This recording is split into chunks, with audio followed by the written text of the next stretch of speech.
Hello and welcome back. Dukes on Twitch here with another Legacy episode of Legacy D&T and Maverick coming in for the second league, which will be pretty sweet. So 4-1 last week with this league, with this deck. Was really happy with it. I actually was really impressed by Warping Wail, which is now making it into the mix. I used to play Warping Wail in the Ancient Tomb build that I used to play with 2 tombs. Just because it's such a reliable card against a whole heap of decks. So Warping Wail can of course counter things like Terminus, Green Sun Zenith, Imperial Tutor, Inferno Tutor, Natural Order. It can deal with a lot of creatures, especially in the mirror. Also against elves, it's really nice. You can kill things like an Unflipped Delver, Young Pyromancer, Dark Confidant. A pretty wide variety of decks, which is always really cool. So I'm going to stick with it and actually add a second one on the board. The other card that I brought in for this league was Serra Avenger. So I've been seeing a lot of TNN online recently. A lot of Delver as well. So I've kind of gone for Serra over the second Mirran, just as my number 2 beater, which I really enjoy. Walking Ballista in the main deck is kind of a flex slot, but I've really enjoyed it, especially game 1. It's just nice to have the out of clearing the way for a big creature or finishing my opponent off or a planeswalker. Aven Mindcensor's a flex slot that it's Julian was actually wanting to see a little bit more of, so I thought I'd put it in the list. And of course, you don't really expect Aven, so I kind of just put it into the deck as a 61st card. Definitely not like technically correct, but I was pretty happy just to fit it in. I have played with 61 in the past. I'm not going to take this league too seriously, although it would be nice to get some good wins out of it. But that's really it for now. So let's just go ahead with this league. We did play against a pretty big variety of decks last time. Had a really good game against Grixis Control. Or Grixis Delver. That was really fun. A lot of back and forth, which is always nice.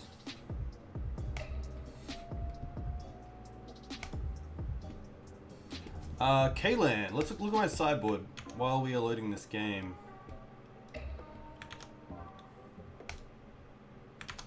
So my sideboard is, for the grindy matchups, I have a Karn, a Gideon, and a Brightling. My removal suite is Council's Judgment, Holy Light for true name decks and elves. Also really good against like Young Pyromancer decks. Warping Wail, Blessed Alliance, and Leonin Relic-Warder to a lesser extent. Graveyard Hate is here, and then I've just always liked Canonist in my 75. So against the fair decks, we have some pretty good options in Warping Wail, Blessed Alliance, Council's Judgment. The Planeswalkers are really good against sort of Grixis Control and Miracles. I was playing Cataclysm for a bit, which was really good as well, but I really never saw it, so that was kind of the issue with that card. Ramo39, good to see you. What are your thoughts on Karn vs Gideon for potentially new Serra? So I actually haven't played Karn yet, in the sense that I haven't been able to find it. Karn with Tombs is really nice. I mean, a lot of the time, there's definitely moments where you get to 4 mana and you don't have double white, which can be an issue. So Karn, of course, solves that issue, which is really nice. New Serra is interesting. She does protect herself. I would definitely say the new Serra is a lot more like Gideon than it is like Karn. So I think it really comes down to if you play online, if you play in a local metagame that you know about. So it's pretty interesting. Karn's nice because it can actually turn into raw card advantage after, of course, you've used it once or twice. So yeah, Karn seems sweet, and there are opportunities to actually have quite a big creature from Karn, because we do have a few actual equipment and other sort of Aether Vial artifacts, which is nice. Karn going straight to 6 is also pretty big. Gideon going straight to 5 is sometimes not enough to actually keep it alive for a turn. But you know, being able to play Karn and then tick down and still be able to be out of bolt range is really nice. Yeah, I'm actually really keen to see how Karn and Gideon go, and if There should be a switch to 2 Karns or back to 2 Gideons. Yeah, I think if your meta has a lot of Strix, then the 4/4 doesn't do too much. But of course, we do have outs to, you know, Swords of Plowshares, Walking Ballista, Jitte counters, and sort of Fire and Ice against Strix, which is really nice. But at the same time, she is a Planeswalker that pretty much gives you a Planeswalker and a Angel straight up, so you do kind of get 2 cards straight away. So trading with a Strix isn't the worst, because at least you still have the Planeswalker around. Plus, you most likely have other threats that are trying to get through for damage.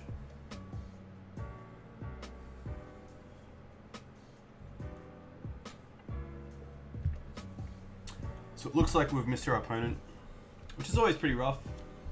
Especially when it seems like there's definitely been a downtick in the league, well, an uptick in the league wait time since Arena's come out. But I think Legacy's alive and well, especially after the SCG event on the weekend. It looked like they had some pretty good numbers, not just for attendance, but also for viewership online, which is always a great sign. I think SCG definitely have the premier level of coverage at the moment, which is pretty obvious, especially with Wizards sadly cutting back on the actual amount of coverage we get. So it looks like we're actually going straight in. We will be on the die roll against a pretty unknown player, at least to my knowledge, so I'm not too sure what we're playing against.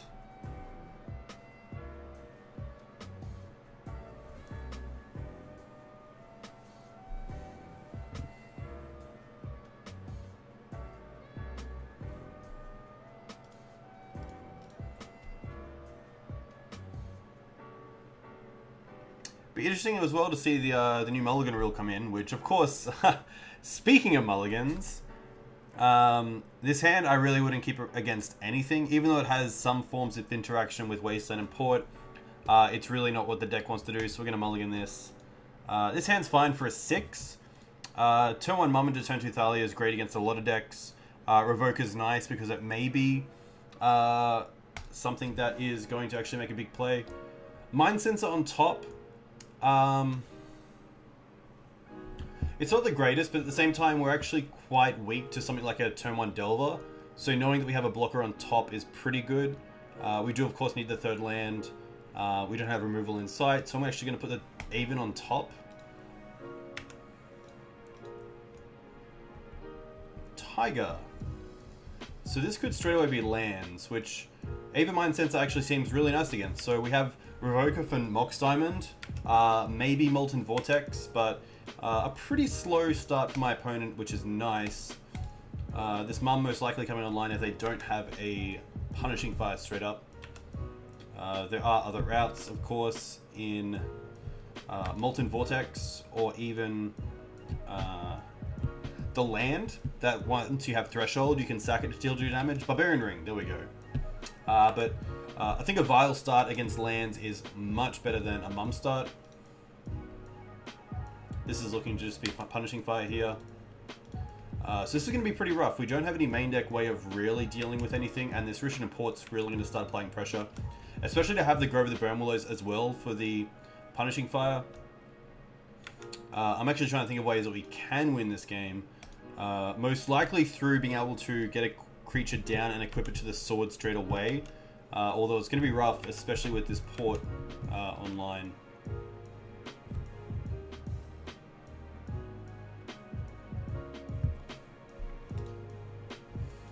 This may even just be a concession. We don't really have a way to get back into this game. I think an Aether Vial would actually be a pretty good start. I mean, we're not going to be able to cast much else without my opponent missing their ports. There's a Mum, which I think is still worth playing. We're doing nothing else with our mana, and they're going to most likely have to put all of their resources into killing this Mum if they want to get with just one Punishing Fire.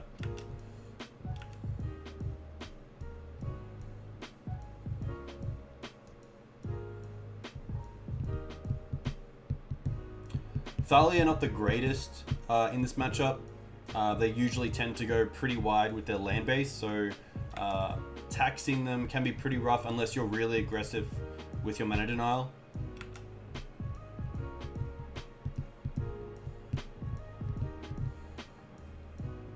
It would have been really nice to draw a third land last term. It would have allowed us to use the mana in our upkeep with a Mindcensor, even though it's not looking too great.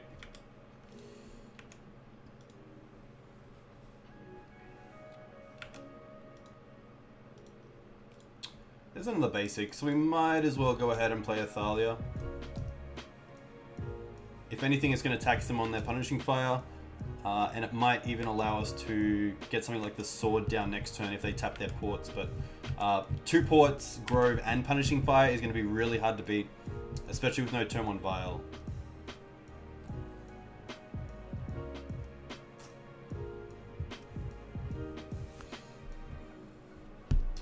Sylvan Library as well is going to be pretty amazing for them, being able to draw as many cards as they want because we don't really have much pressure right now. Tabernacle's pretty good. So if my opponent is a pretty good lands player, they'll of course make me tap for Tabernacle before putting down my lands. So if I pay here, they'll most likely just tap me off my other sources of color.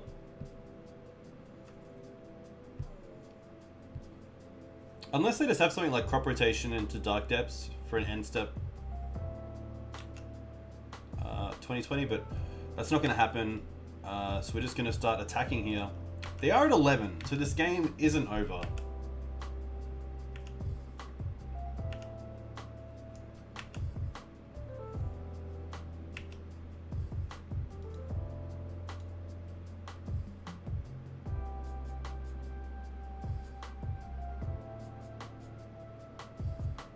This looks like a Crop Rotation, but they wouldn't have enough mana to actually make the 2020 as well.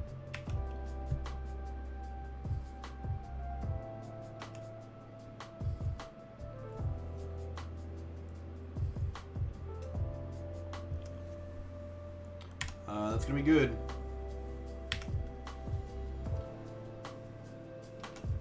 So luckily I have put in a Rest in Peace in the sideboard over Remorseful Cleric. Which is of course not searchable, but it's just so good to have a permanent in the sideboard that just gets rid of the graveyard as a resource for pretty much the whole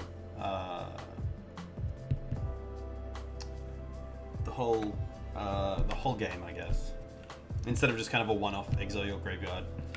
The maze is going to be rough. I think I won't actually play the Aven. I think I'll just let them tap me down. I don't really want to show that I have it in my deck. I'd rather see if it's a card they don't play against in games 2 and hopefully games 3.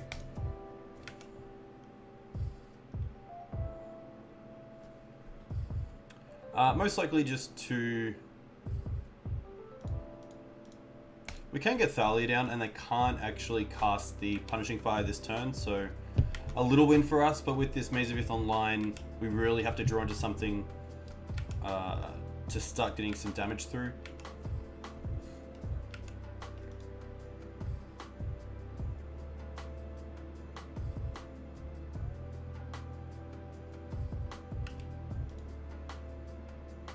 They may even play a little bit too aggressively and play something like a Molten Vortex, which it does give me information.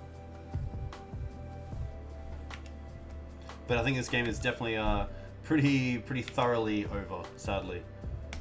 So we'll definitely float one and pay for this Thalia, and then with any mana they tap down, I'll most likely just use to tap down this Maze of Ith.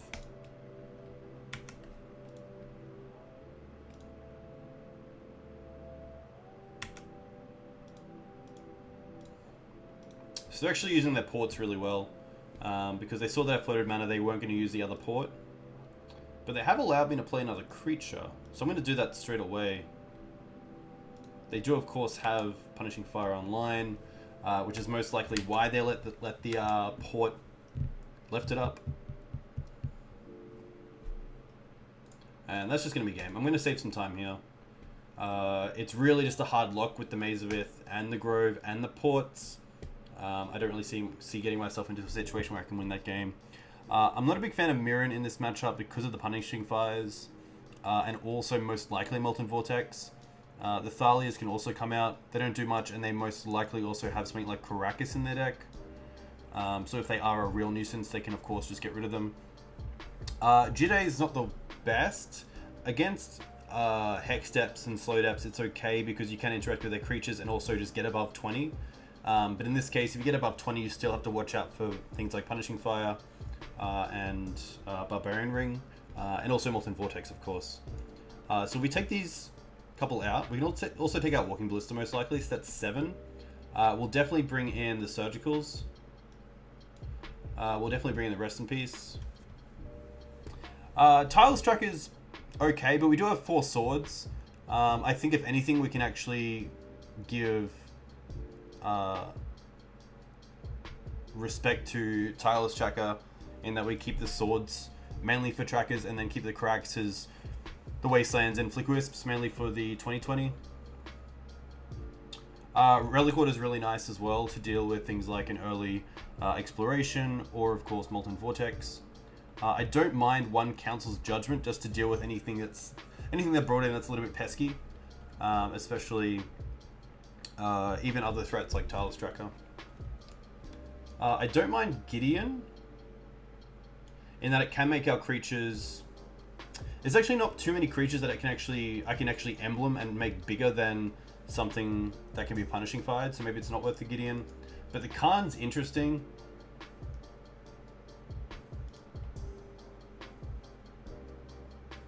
I also don't mind Faerie Macabre. Just in case we don't hit the Rest in Peace, it's nice to have it. I'm not too sure if they're a deck that brings in Crucible of the Worlds. I think it's pretty old tech, but it's usually pretty nice.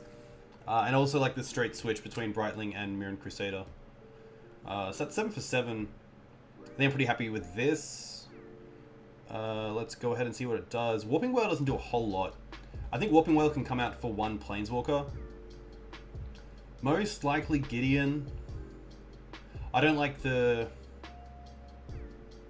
probably the Gideon. I kind of like Gideon also as just a threat because it can't be Punishing Fired and all damage dealt to it is just dead.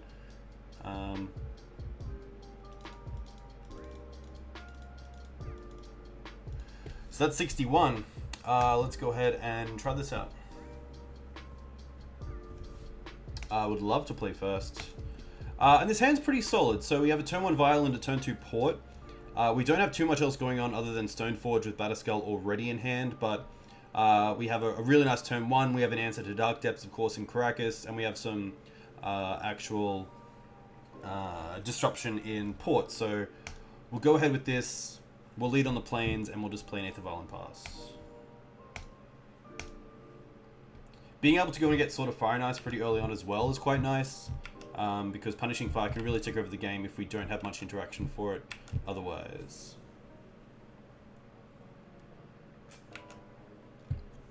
Foothills pass. Wow, okay, that's not the greatest from them, but as well, it's not a great card for us to target with Aether Vial. So I think I'm still happy just to play the Port and bring it in. Punishing Fire can definitely target the Planeswalkers, but I don't think that's going to be the best use of their mana if they are going after them. Pretty happy here just to at least force the fetch and see if they get a basic or a dual land.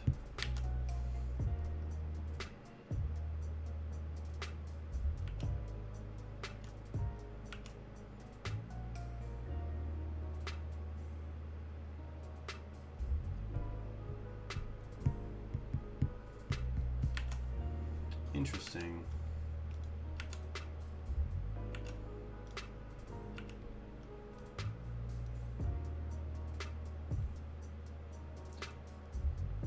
So they're going to grudge the Aether Vial. That's pretty good. We don't have anything to do because the trigger is on the stack, which is going to be fine. So Ancient Grudge, of course, also really nice against our Stoneforge. Another Plains is actually pretty nice. So another Plains, let's just go... Probably just go for Stoneforge this turn. I like to hold the Karakas in hand because I don't really want to get Wastelanded. If anything, I actually could have gone down on Stoneforges, seeing the Jitte was gone. Stoneforge in this matchup is really just a tutor for Sword, Fire and Ice. Doesn't do too much else.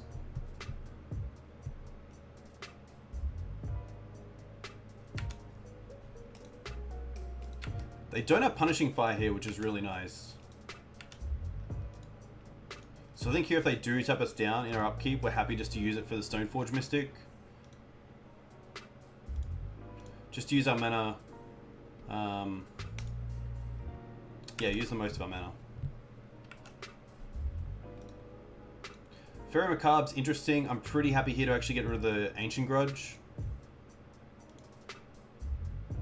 Probably Ancient Grudge and Wasteland. Even though we're not hitting something like Life from the Loam, it's pretty nice to get rid of that Ancient Grudge out of the bin.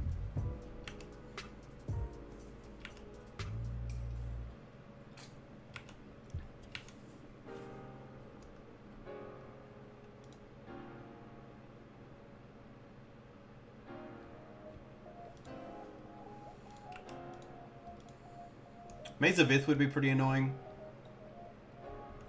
It's a great answer to Batterskull, and of course cost 0 mana. Costs 0 mana, sorry.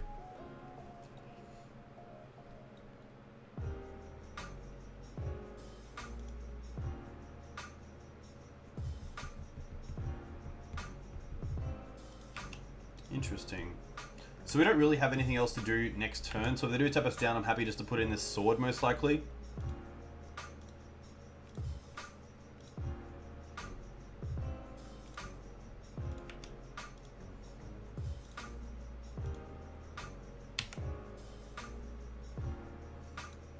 Because they have the Wasteland, I'm pretty happy not just to keep this Karakas in hand for now. And just pass turn.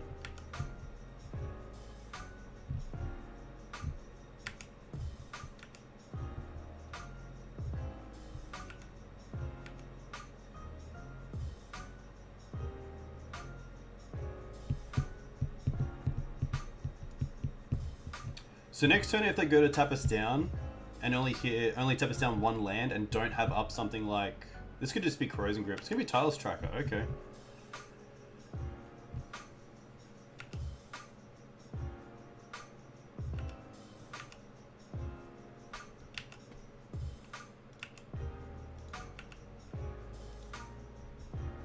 Surgical. Not the greatest card right now. They do have up...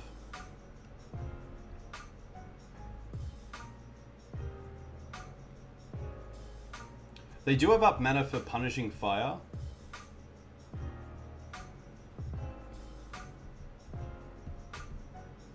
And they also have up mana to crack Tireless Tracker. I think here I'm happy just to...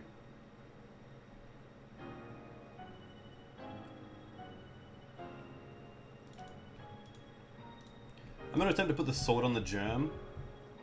It doesn't diversify our threats, but it might cause something like Corrosion Grip to come out. Corrosion Grip's pretty good.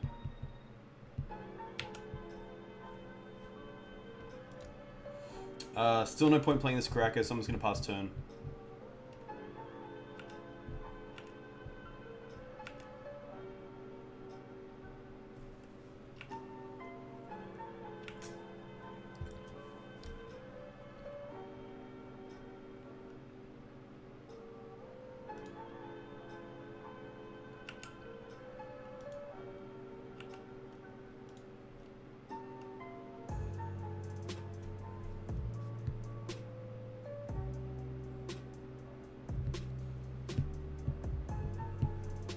If they cast a Loam, they can of course get Tranquil Thicket and then have it safe to Surgical, which is pretty rough. But yeah, as you can see in this matchup, Planeswalkers might just not be the go-to because you are restricted by mana a lot, and Maze of Ith is a pretty nice draw there.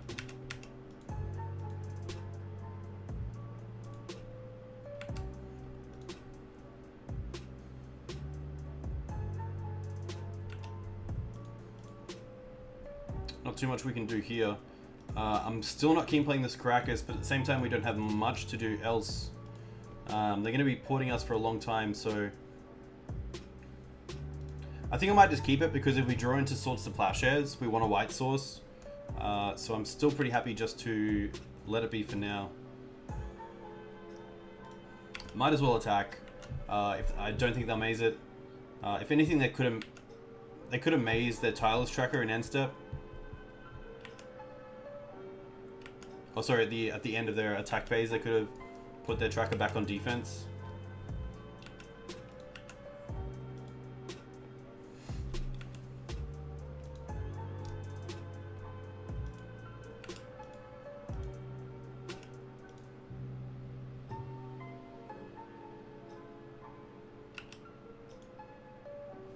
Another clue is pretty good. Clues in a lands deck seems pretty broken. I'm not gonna lie. Alright, so we're gonna get double ported most likely.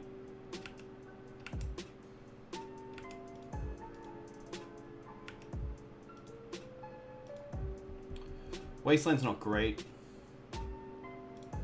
I'm gonna play it just to see what they do on their turn.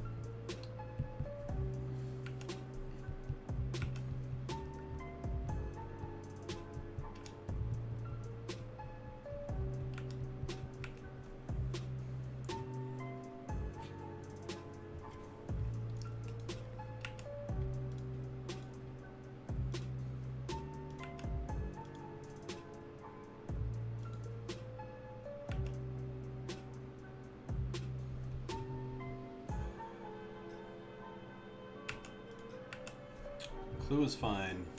Really looking to draw into something like Swords to Plowshares, or they're just going to draw us out of this game. Especially with this Tile Striker just really starting to become a real threat. That is never fun. Won't block here. Still have a little bit of time to keep the Stoneforge Mystic as a chump blocker. End step. I'll go after one of these ports. They could crop rotate it if they really wanted to. I don't think it's really worth it. They might just use it for a clue.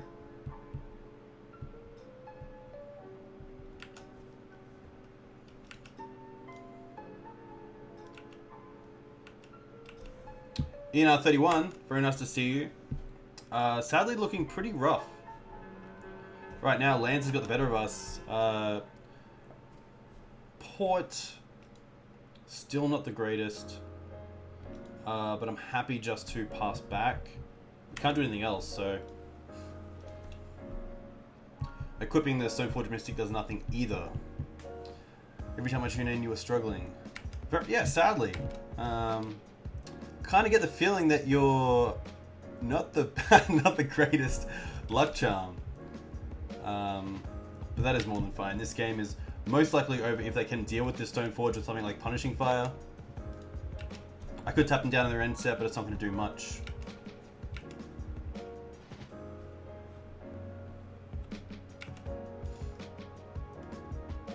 If they really wanted to play around Swords to Plowshares, they could have ported my planes in their upkeep.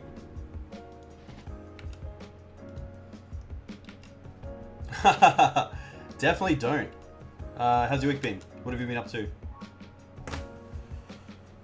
Alright, this is where we chump for sure.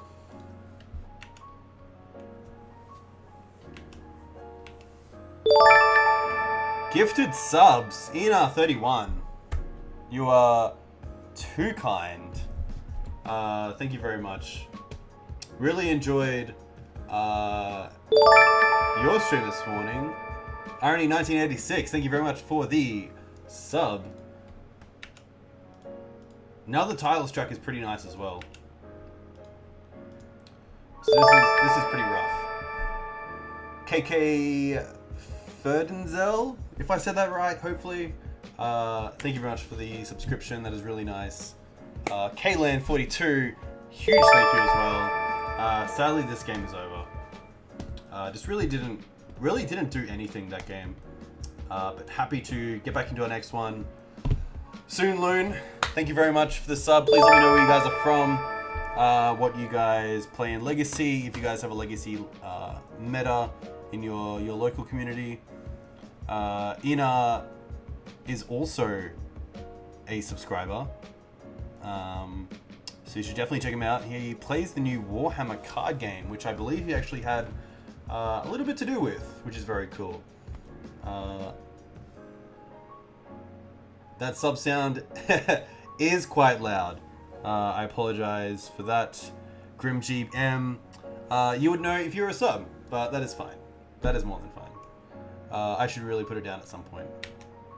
I just don't really know how to, so we're just going to keep it as is and see how that goes. That game was pretty rough, but that's what you get for playing a deck like D&T. You don't have much card selection. You can't really, dig for your Swords to Plowshares unless you get something like a Powerless Jailer down or have a little bit of deck manipulation with Swords to Plowshares. Have a good stream if I don't see you again. Enjoy. Good luck in your meeting. Thank you very much again for the gifts. Always kind, Jacob. And hopefully see you back on Saturday morning. Yeah, Chris, what the hell? Yeah, lands, I think, usually a pretty good matchup. I'm pretty happy with the matchup. A Turn 1 Vial is really nice. I think it's up there with Turn 1 Vial against Miracles.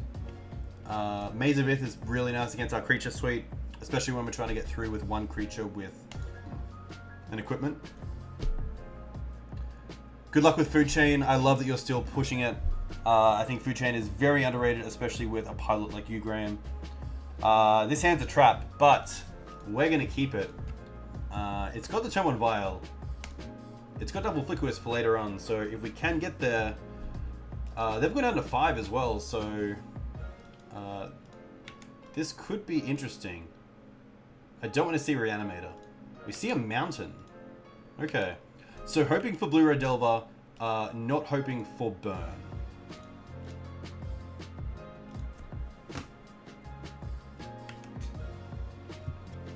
Although the Jitte in hand is actually looking quite nice against Burn. Do we see something like a Bolt? We don't. Okay. That's step 1. Double Mountain Eidolon? Chalice on 1. Okay, we're up against Moonstompy. This is more than fine. We now have a great hand. Yeah, this hand actually isn't too bad against Burn. I'm not a big fan of the Flickerwisps, but we're looking pretty good. So now we actually have a pretty good turn as well with this turn 2 Port. And if we really don't like this Chalice, we can reset it as well, which is nice. So really happy here just to Port and pass.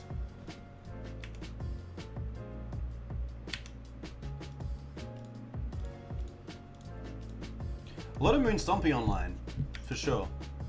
Just land Prelate on 4, that's what Jack does to me.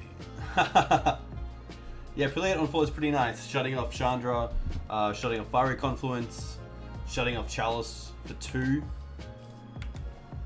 So now we can do some pretty nice things.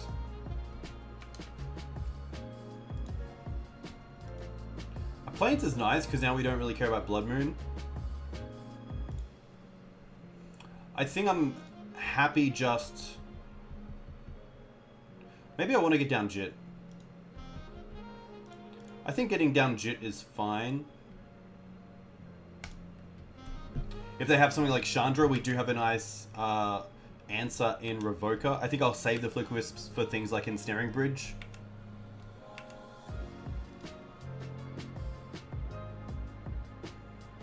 Three mana, Blood Moon. That's gonna be fine. This is where the deck really does not shine well. So we'll put a Revoker and we'll name Chandra Torture Defiance? I'm pretty sure it is.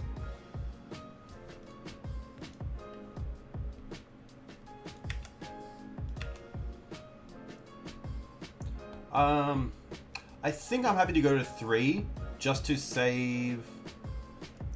I mean, we don't have to really play around Fiery Confluence with Port online, but we will go to 3 anyway just because it's so good. I think here we will just get this Jitte online. This does mean we can also interact with a Goblin Rabble Master before the token is made, which is really nice.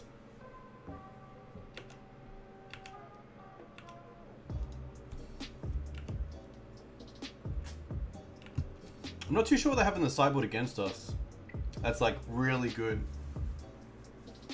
That's a nice mountain port you got there. Thank you very much. I actually really enjoy my mountain port. There's a Karn, which is going to be fine.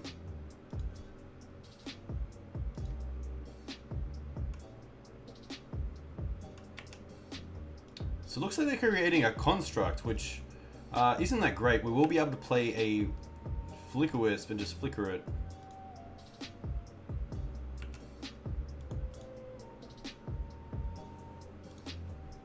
Sudden demise? Come on now. What happened to Fair Magic? Alright, so this we will never do again. We'll just keep it at 3 for now. I actually watched 8 Mile last night. 8 Mile is not a bad movie. I'm just gonna go out and say that. So let's go to combat, and of course we'll attack Yusef with that, and we'll attack Karn with Flickerwisp.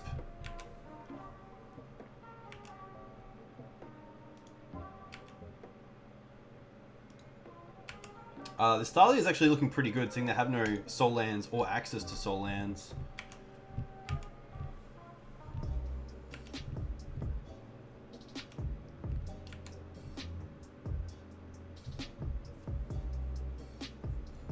Three mana, Magus. Magus is going to be fine.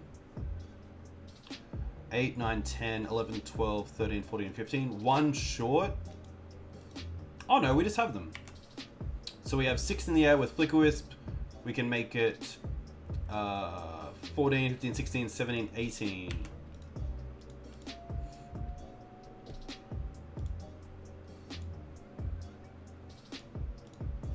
Flicker out this Magus, and then we have Lethal on board, which is really nice. And they're tapped out. So we don't really care about this Vial. So we can pump. We can pump. We can pump. So that's going to be 8, 11, 12, 13, 14, 15, 16. Might as well pump again. Let's be honest. Let's go straight to combat. Attack with all creatures. And that is game 1. Thankfully done in a matter of minutes. We did get a pretty good hand for it. Ending the game before I can get my Jitte counters, which, you know what?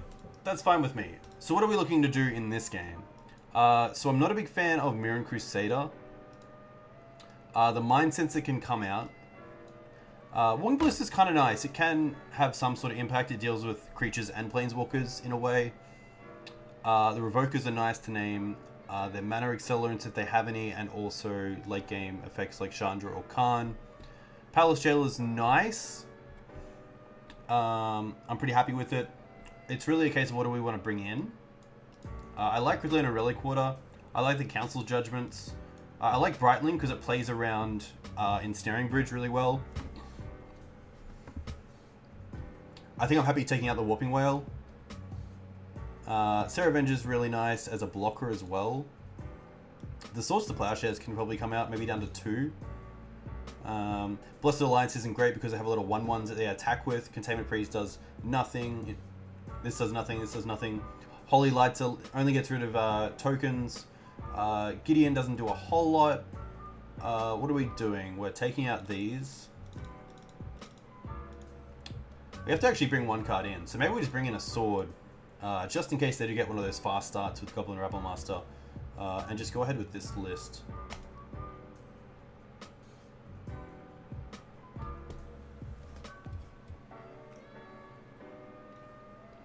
Plains Vial would be great. Obviously not in the face of something like Chalice for 1. So this hand is pretty good against something like a turn 1 Rabblemaster. It's not great against a turn 1 Chalice, turn 1 Rabblemaster. We have 1 white source. We have some interaction if they play something like City of Traders or Ancient Tomb. But I think it's going to be a Mull. It doesn't really have much. If it had like a Mum or a Thalia, it would be really nice. So I'm gonna throw this hand back.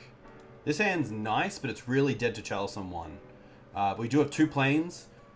We do have a Recruiter for something like Flickerwisp to flicker the Chalice if it really is a Chalice start.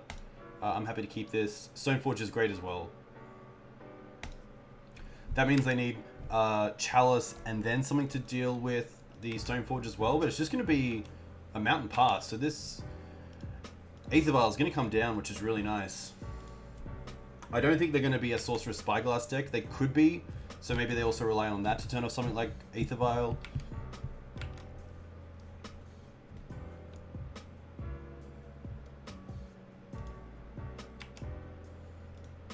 Wow, okay. Yeah, they actually thought they might side out Chalices, especially when we have something like Flickerwisp that if they really are relevant, which most of the time they're not, we do have an out to it, so that is very true. Thalia is a great draw. I think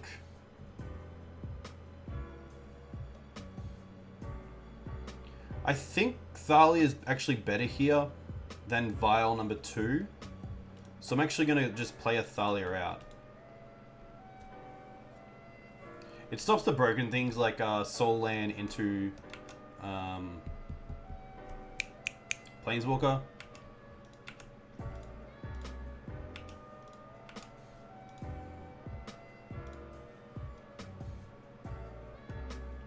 If they had nothing last turn other than a creature, I can't think of anything they would have this turn, and of course it's Rebel Master. Okay.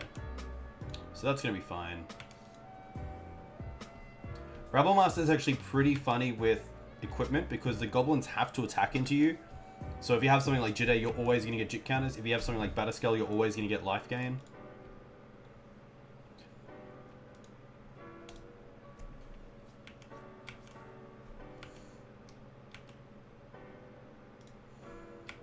So we'll definitely just keep going up.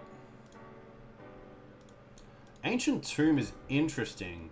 I don't think we can do anything too broken.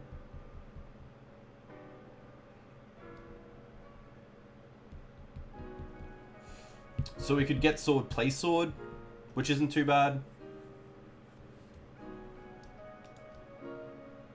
I don't mind that actually. Get Sword, play Sword.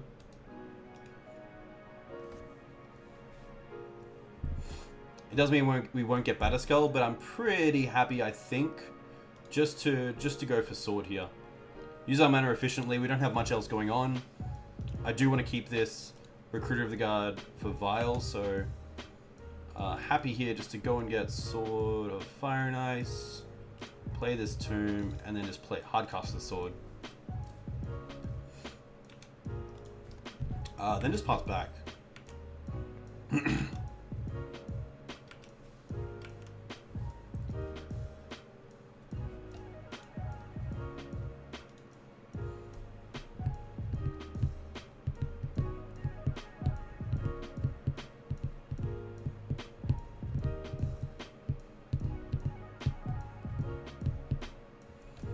Another 3 mana isn't that great, I don't think. Kozilek's Return. Kozilek's Return is pretty nice. We can't save any of our creatures, of course. It's going to kill the Rabbit Master as well. So that is going to happen.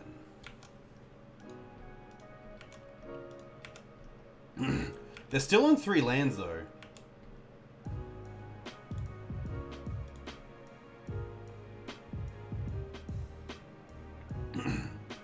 So I kind of like just recruitering here for Thalia and then equipping to the sword because it still taxes their mana a lot.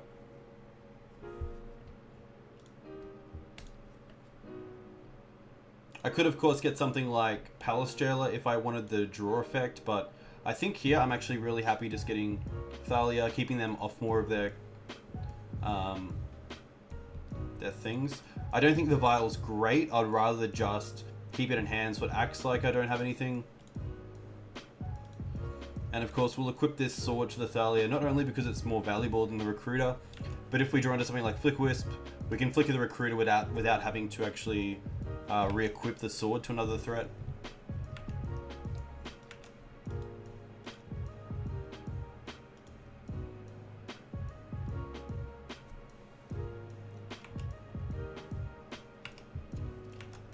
And it looks like nothing. Wow, okay. So always going to trigger no. Plains isn't the greatest. We'll attack first to see if we can draw into something like Rishadan Port, just to further actually start hitting the mana.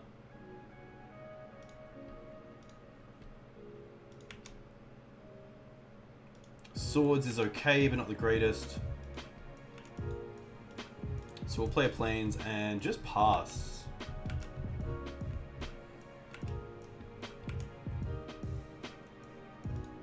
There's the City Traders, which is kind of scary.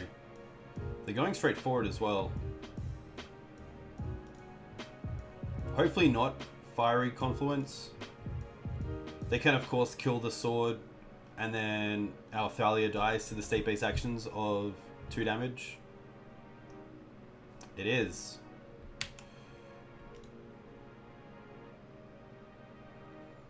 Oh wow, okay, so they left the Thalia. Interesting. So now something like Jitte is still turned on. That's not the greatest draw, but we'll play it.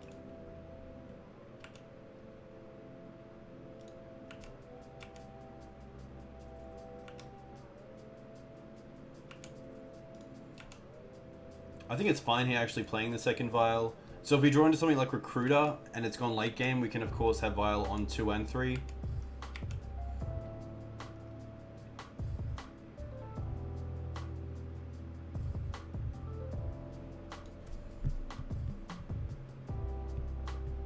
Happened in the wrong order. Are you talking about Fiery Confluence?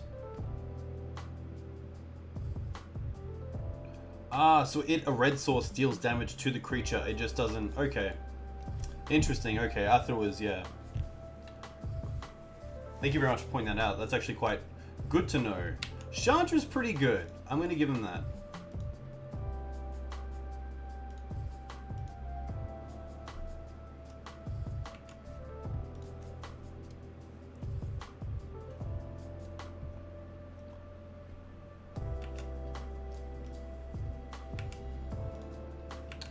This is looking grim. We do have some pretty good outs in Phyrexian Revoker and Council's Judgment, so I'm not too afraid right now.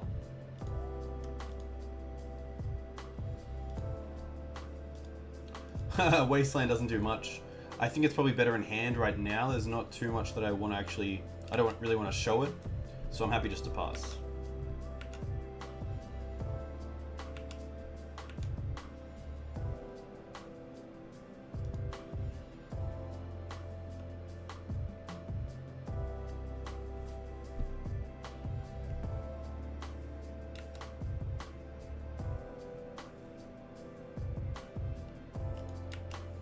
Bridge is more than fine. We have some pretty good outs to bridge.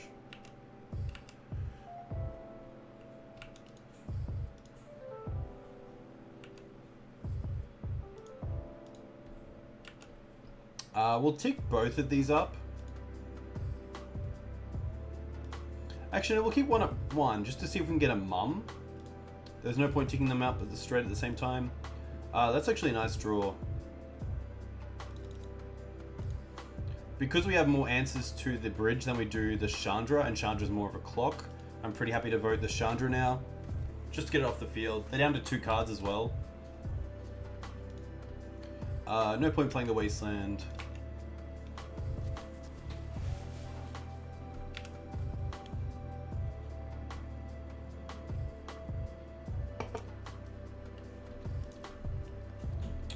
Another 4 mana. Another Chandra?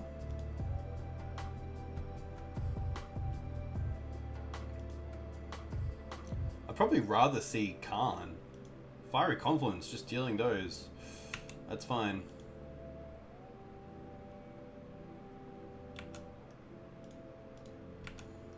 Interesting. Happy to play the Plains and pass.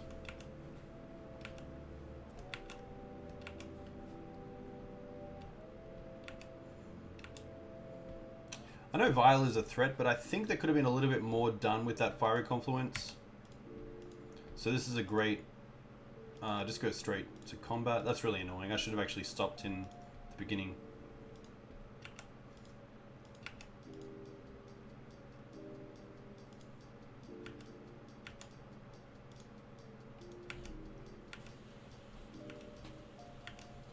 Here we go. Another Plains. Not the greatest, but of course, can't really complain when you play a deck with no ponders and no brainstorms. It's just the way that things go.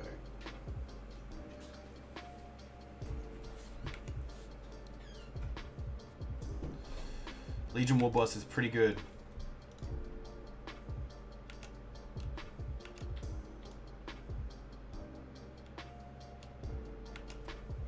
Can't do much here. Really looking for... I'm not too sure what I'm actually looking for. Not a port. That's pretty rough. Fiery Confluence is really good in this matchup. All we can do here is tap down our opponent.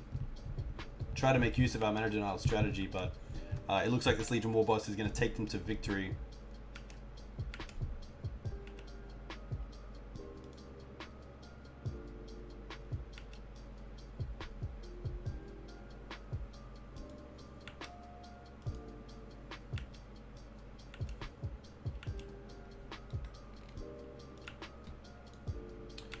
So they have lethal next turn. Flickerwisp doesn't really cut it.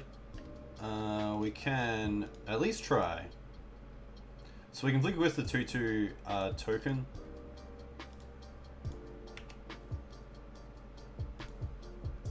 And then just pass turn.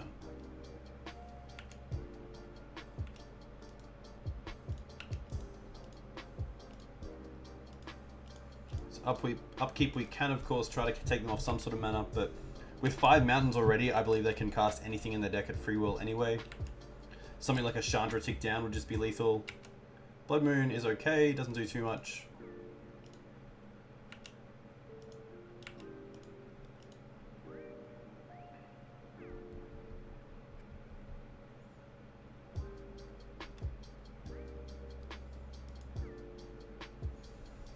I think we just have to block here, or else we take lethal anyway next turn. Okay. So we take 3 and go to 4. Next turn they draw a card and they can still attack with War Boss, which means they will still attack for 4, attack for 5. But I don't think we're going to be in a winning position if we block here. I think we can try to draw into something like Jitte, which at least is an equipment piece. We can also draw into another Flickerwisp. Walking Ballista. 1, 2, 3, 4, 5, 6, 7, 8.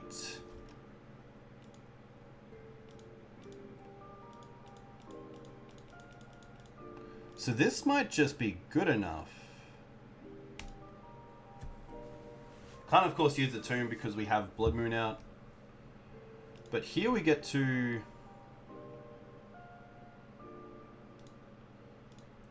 kill the War Boss at least, and then just have a nice blocker.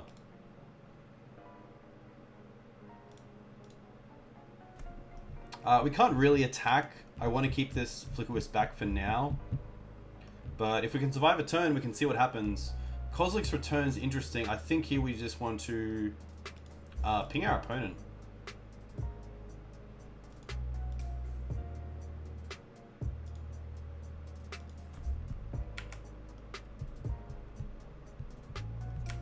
Alright, 0 cards in hand for both of us. Hopefully they can't top deck better than us. I think we've hit a few lands, so we're looking pretty good with the top decks from here on out, but yeah, really need to start doing something pretty good. Magus is pretty nice because it is a 2-turn clock, which you don't say too often, but here we go. Flickerwisp is fine. Happy to make that trade. I could say Flickerwisp the Blood Moon or the Magus, but it does really nothing. So all I'm going to do is probably just flick one of my basics back. There's really nothing there that I can do. They have no cards in hand, there's no point porting, there's no point wastelanding because they have, of course, 2 Blood Moon effects. So we can see how this stare down goes. Another mountain isn't great. They're not even going to... They're not going to combat. Okay. Karakas doesn't do much. We're just going to pass back. I would have kept the mountain. It doesn't do much on the battlefield, and it just gives away that you have nothing. Wow, okay, so another draw step for us. Council's Judgment is nice. Do I care about Council's Judgment? I think I'm happy waiting. I think I'm happy waiting to see if there's anything else that's bigger. So I can take care of the Magus, but it doesn't do much. And if they draw into something like Goblin Rebel Master, they want to play it anyway. And I'd much rather get rid of that than get rid of the Magus. Oh, they're attacking. I think we have to block.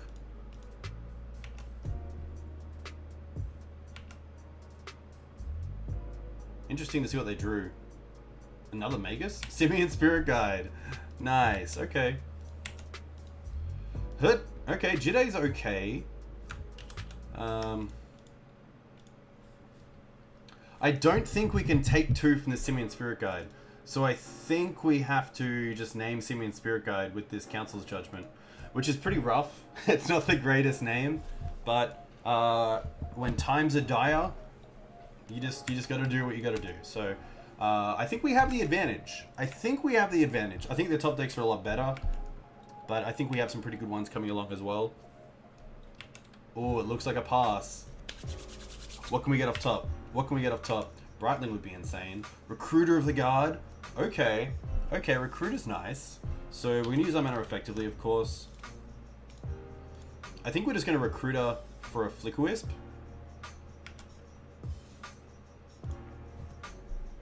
Is there another Recruiter? There isn't. So we can at least Recruiter for a Flickerwisp. And then Flickerwisp this Recruiter for another Flickerwisp.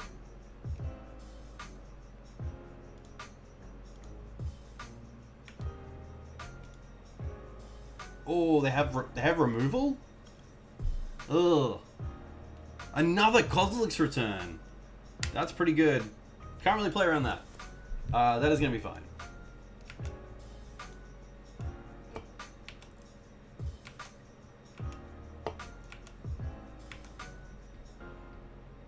Go to combat. Heyo! Looks like we have another draw. Creature. Port. I think we just keep this in hand for now. It's not doing much of that Blood Moon in play. I'm getting sweats. I'm getting the sweats. This is actually a pretty gnarly game. Oh, they've drawn 3 mana. Rebel Master's a great draw. It is 3 K returns, and it's been 2 Fiery Confluence, and we're still in this game. If we draw into a creature, we can actually put on the Jitte and block. We don't. So that's just game. That's pretty lame. Alright. So how do we want to change this up, if anything? I think we just run it back. There's not too much that we want to do here.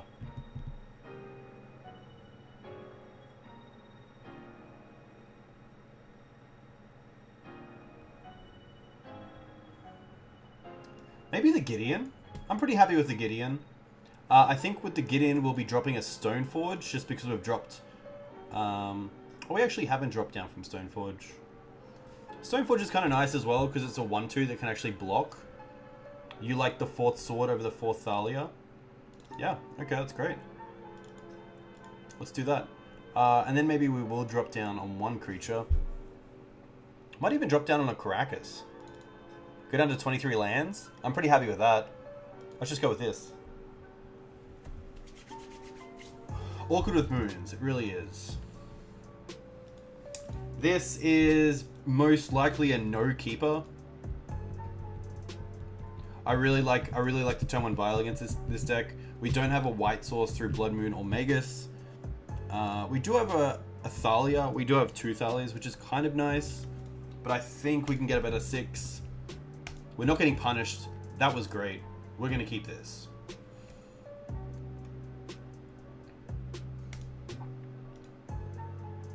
Planes on top would be nice. Even a port would be nice on top. Oh, okay. Now I'm pretty happy with this hand. They've gone down to 5 as well. I'm not sure if they believe Trinisphere is great against this deck. And of course, if they did, a turn 1 Vial is pretty scary for them in the face of a turn 1 Trinisphere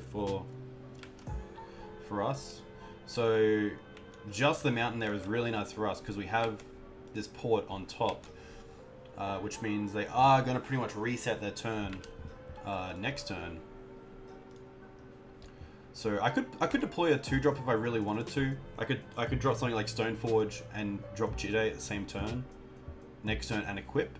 But I'm happy here just to port them.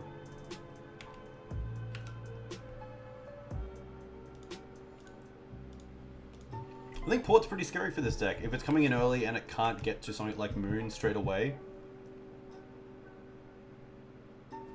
Like City of Traders is not what you want to cast. Okay. Rebel Master. Okay, that's pretty good.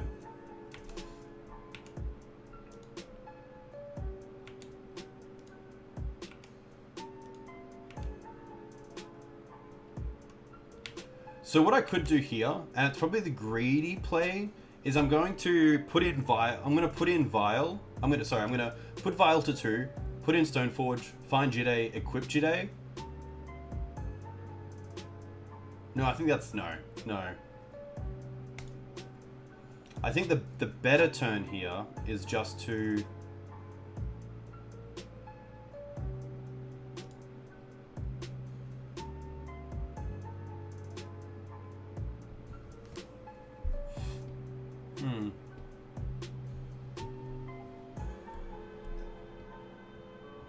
I really want to port down this City of Traders, but I want to use this Tomb as well. But I want to put this Thalia in. Lord Cheeses, hit me up with your Modern questions for sure. I think you're on the other night actually asking about Modern. What is Modern? Let's go ahead with actually just putting in Stoneforge Mystic.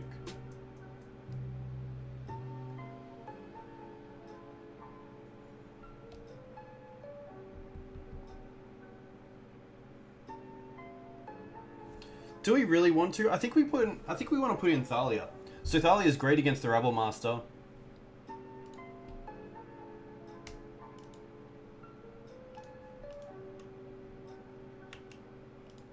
Yeah, I'm happy. I could have, of course, used the sword straight away, but I'm happy here just to actually pass back. Tap down this city. I could have definitely done that and used the most of my Ancient Tomb. My life's still pretty high, so I don't really care about the...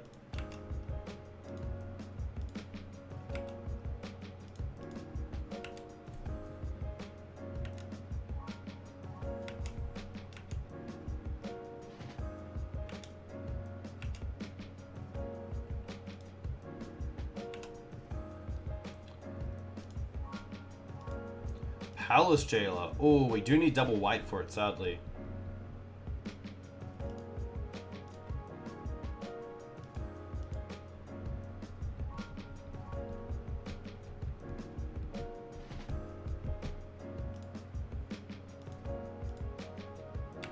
I think I'm happy to go to attacks, and then upkeep I can Swords the Rebel Master and tap down the City of Traders.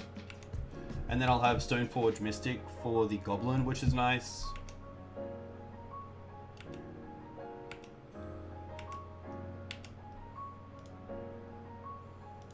So here we float 2, we use 1 for tapping down the city.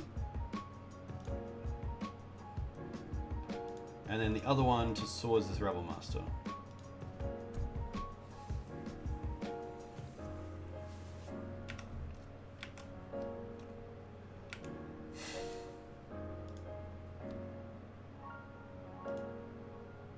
I'm happy here to actually just go ahead and use this Aether Vial.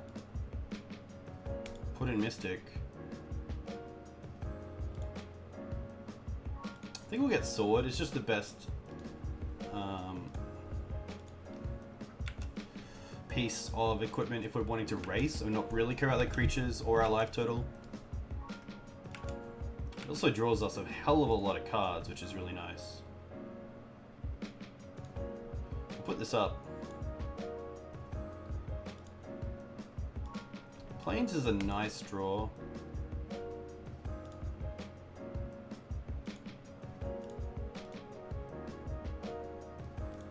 Happy to put in sword here. Equip sword to the Thalia. Get in for 6. And then maybe even draw like a Flickerwisp off top to keep us on our mana denial strategy. Take out their city traders in the end step.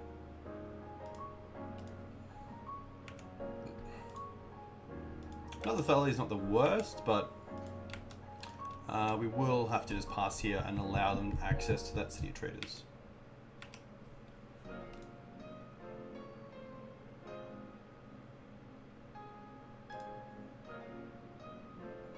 Rebel Master's fine.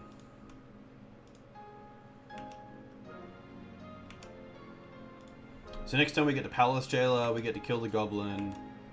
Or just attack their mana base, really. Attack their face, sorry. So if we draw into a land, we can actually just keep Vial on 3.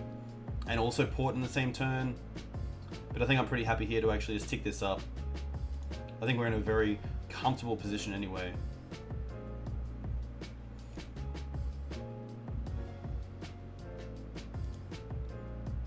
There's a land. That is fine. So this is pretty much GG's. We get to put in the Palace Jailer. Trigger, we will get the Rebel Master.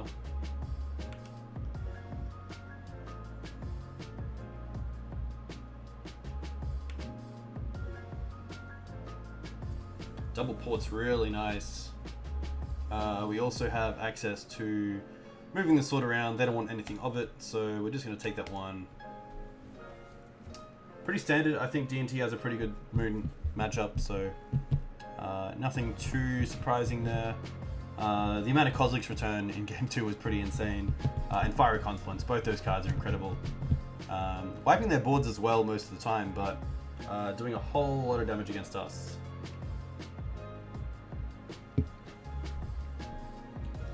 Alright. Shout out to Von Snickety for 4 days ago having 3 times. Why not Sophie shock the Rebel Master and exile a token just so they never get it back? Because they would never get the Goblin through the Stoneforge Mystic as a 1-2. And I could have definitely done that, but I could have easily moved the sword across to the this is a keep. Doesn't have a Thalia, so it's pretty bad against combo, but happy with it. Playing against Mola. I think either way we're pretty good there. I don't think they had a real chance to get back the Rebel Master, which is nice. But yeah, that's definitely another play that you could definitely make. I would definitely call it the much safer play. They're gonna force pitching True Name, so that's pretty nice. I don't mind them pitching a True Name. Delver, okay, so this looks like some sort of maybe Grixis Delver. Another Plains is really nice, so we get to go Mum and to Mum I'm pretty happy with. If they have the days, that's fine. We do have Walking Ballista and Flickerwisp later on. Something like Forkbolt would be pretty huge. Okay, so they have days.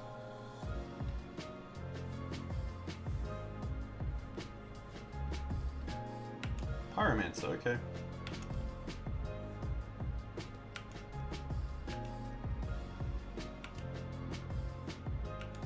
So we know they have days in hand.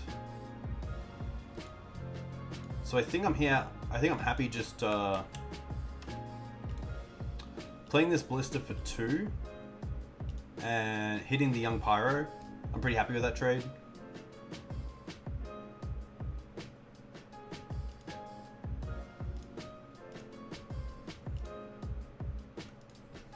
And then if they really want to daze this Mother of Runes, they don't. Okay, that's more than fine. Could have attacked with the Mum if I really wanted to, but happy to keep my Mums back.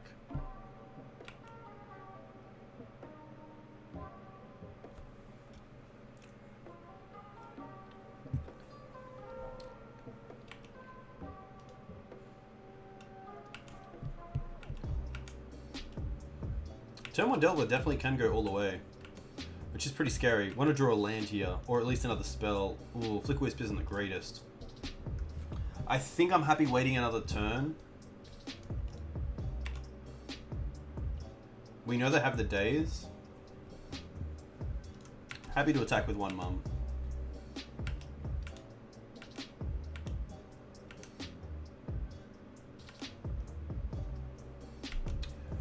One reason to play it may have been if they're on him to Turak. Then it's definitely pretty bad to have 2 cards in hand. Especially when we could have played one. But it looks like they're just going to pass. Port's nice. So let's try this Wisp out.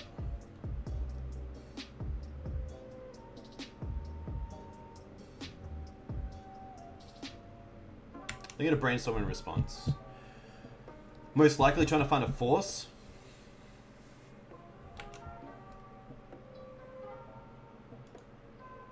Yeah, okay. There goes Days. We'll get in for one again.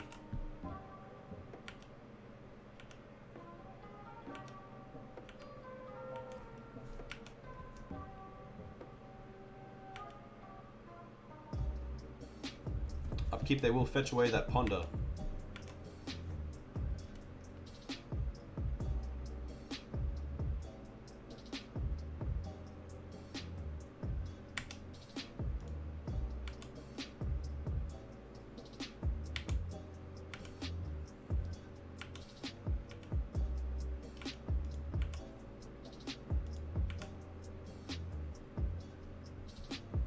Sword's interesting. They only have 1 card in hand, which is pretty great for us.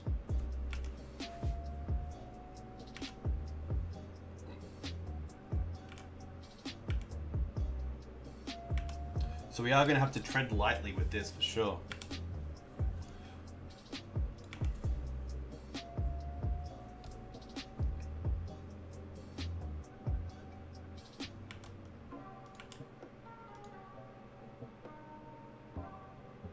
Looks like a Gomag Gangler. Which isn't too bad. It's kind of nice to know what threats are on the field. 1 card left, so a land off top is very much live.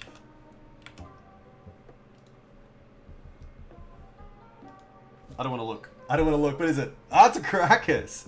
Nice. Okay.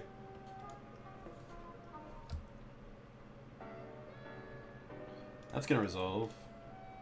So I'm happy to put this sword on the Flickerwisp here. I probably would have kept it back if they didn't play the Gomag. But now I can take out... could definitely have hit my Port as well. That's a great play. It was really in case they had something, I don't know what, but to get rid of the Flickerwisp.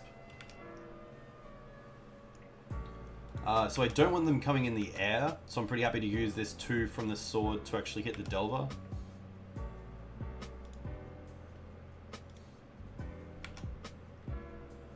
Doesn't change the clock for us. They're going to stifle that. Interesting.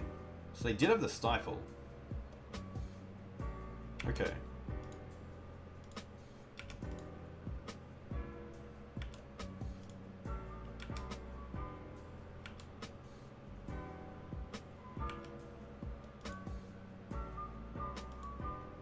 Spell Pierce. Okay, that does nothing, so they can fetch it away, of course.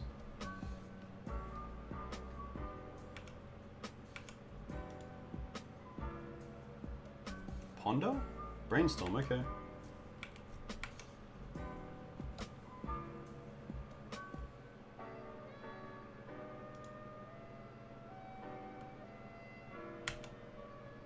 Just trying to get these 1/1s out at the moment, it looks like.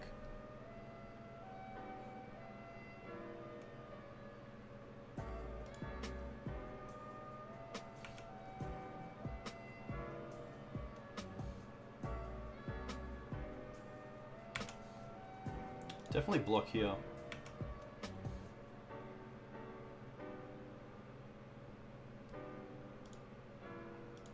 We can give itself pro black.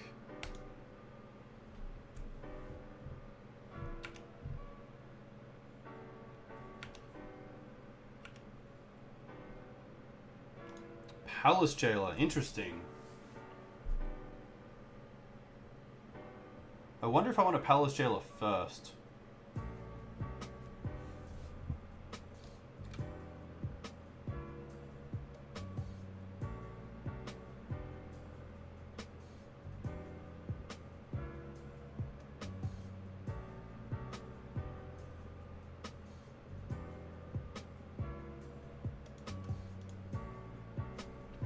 I could also keep it back because they're most likely going to get it next turn. I think I'm happy actually to draw a card first and take care of this Delver in the air.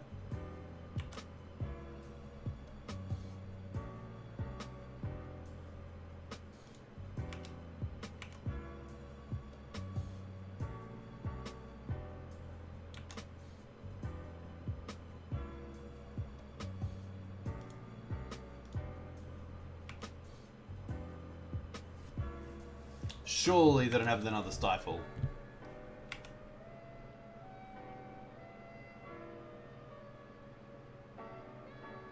I could have ported beforehand, but I didn't really think... If they have the Stifle, they had the Stifle.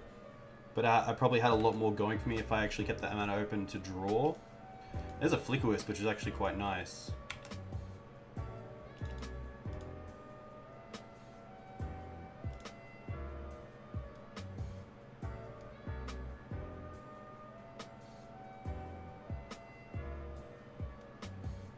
I'm going to daze it, so I will pay for that.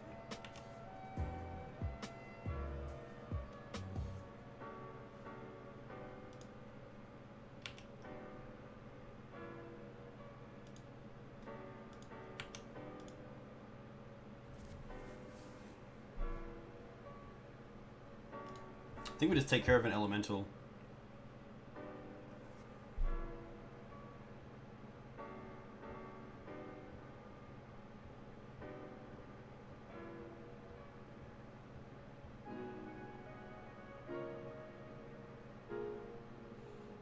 I could also exile my own Flickerwisp and then get something back. I think the only way to lose is to bolt, yes. I think I'll just get rid of an elemental. We can't, of course, equip the sword to anything else. We'll just pass back.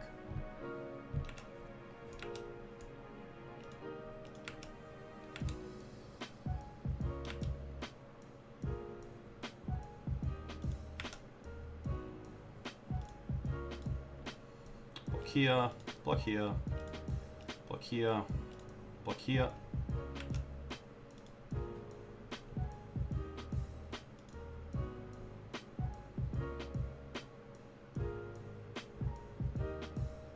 And they float the red. Oh wow, that was close. So Holy Light I really like. I saw the true names, so I really like the Council's Judgments as well. The Blessed Alliance isn't bad.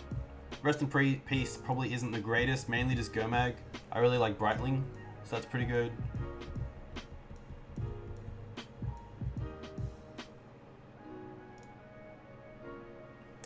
Yeah, I think that gives me one more blocker as well, which I didn't really consider. The Revokers can come out. They might bring in something like, is it Staticaster, but that's more than fine. Mirran Crusader isn't the best, other than a blocker. So that's fine. We'll go down on a land, being Karakas. Warping Wail can most likely come out. I really like Sarah Avenger. That's pretty much it. Let's have a look. Yeah, let's just go with this.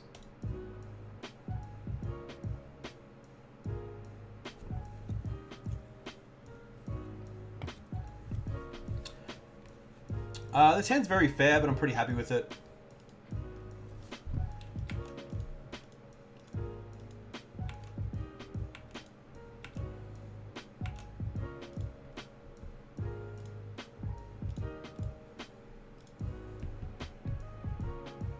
I think, yeah, having the extra blocker there, even though we got there, is definitely the correct play.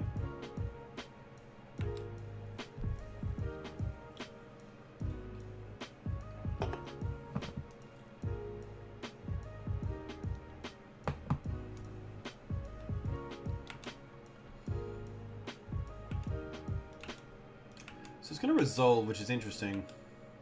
I'm assuming that means they definitely have a removal spell in hand.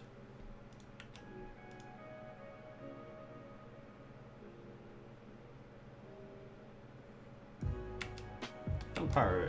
Okay.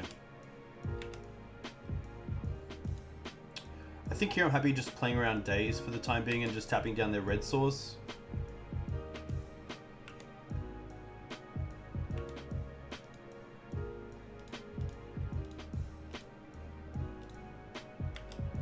If they don't play something like Wasteland, that means I get to play around Daze for the rest of the game, which is nice.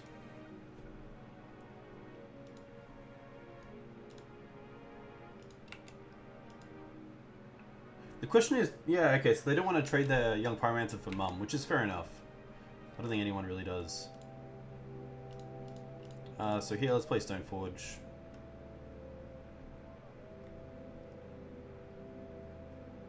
Probably getting Batterskull just because it's something that is deemed as pretty important to deal with straight away. Sword of Fire and Ice can, of course, get through blockers, but there's a Stifle, which I'm more than happy about. A, we have another Stoneforge, and B, this 2-1's going to block the 1/1 elemental for days now anyway.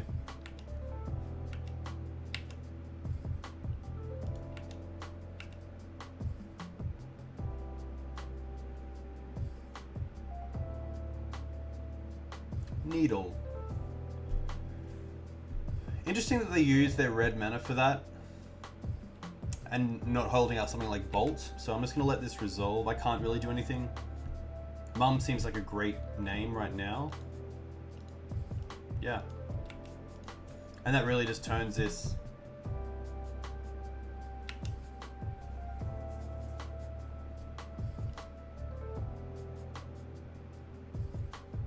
Marsh Casualties? That doesn't do anything anyway with the Needle. Last Hope, okay. Last Hope's pretty good.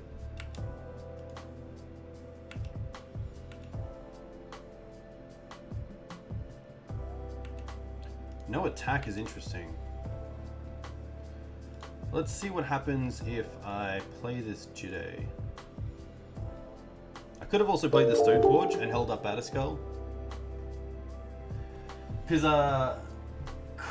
Sia, thank you very much for the follow. Let's equip this and swing at the Liliana.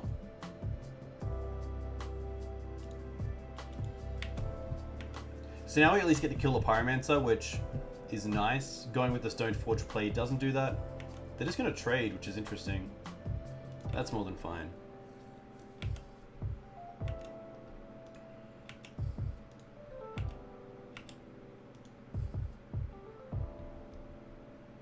MTG Mate does not do foils currently, but I believe because they are a small company currently, just trying to find the time to do that rather than find time to actually work on the site. But foils are definitely something that they have on their radar. This looks like a Gomag.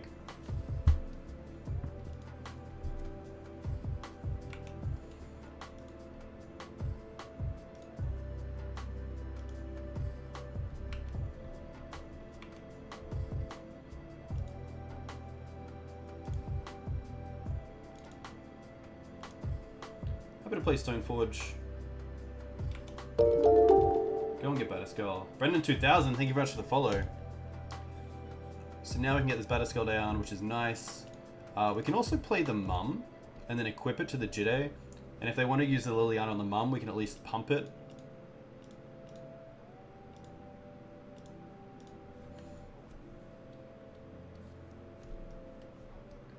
But they might just have something like Kolaghan's Command here, which would be pretty rough. A Braid, okay, we'll just gain the life.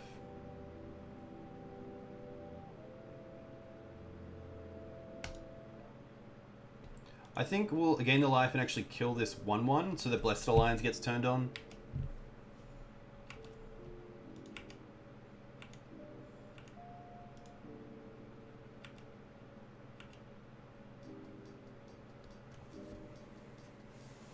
But yeah, definitely keep an eye out. They usually have a pretty good updated version of keeping things online, which is cool. I can't actually use this twice, I don't believe. No blocks, of course. Now they do get a pass. Okay, Flickerwisp. I think I'm happy with just holding up Blessed Alliance Port and Batterskull. That seems pretty good.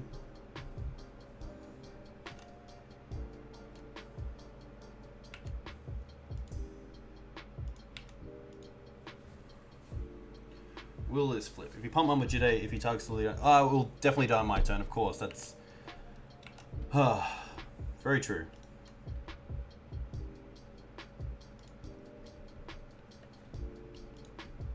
I'm happy to actually tap down their black source in response to this brainstorm to see if they actually float black or not. Otherwise, it takes them off it. I could, of course, done that in their upkeep, which is definitely a lot better.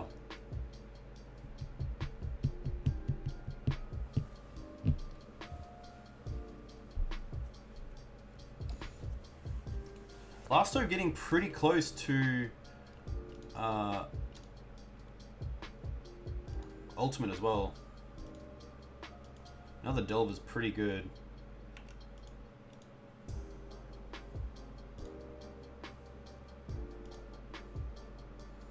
-2, -1 is more than fine.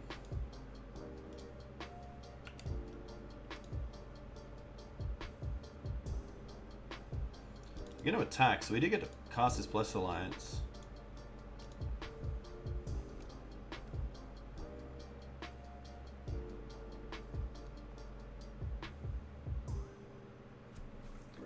We also get to put in this Batterskull end step, and then also flicker the Liliana Last Hope if they do just trade a Delver for it.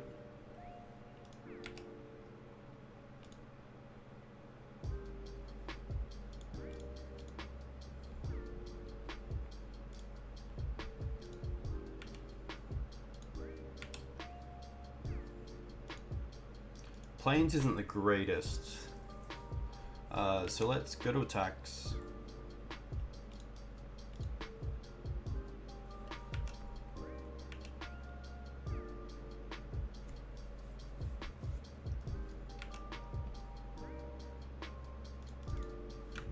Still in damage. Let's go to our turn. Might as well play this Plains. Play Flickerwisp. Have to flicker the Liliana for sure. Keep it off Ultimate Ring. We can't sadly equip the Flickerwisp to the Batterskull this turn, so it's going to die to the Lily, but can't do much else.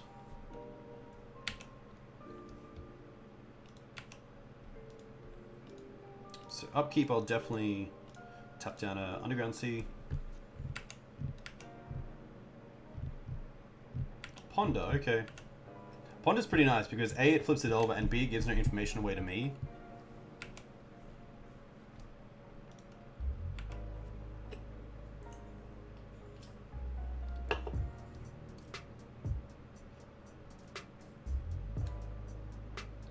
But if they attack with the Insectile Aberration, it'll give me some real information about what they have, because if not, they might just want to protect this Liliana. This might even be like a Toxic Deluge. 2 black and blue. Gurmag, okay. Gurmag's pretty good.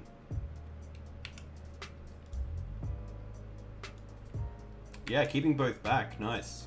Because...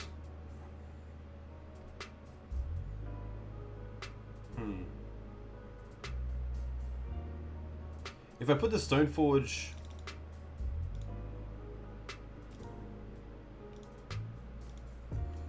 if I equip it, they have to block at least with one thing. If I just swing in with 4, it does nothing. So here they really have to double block.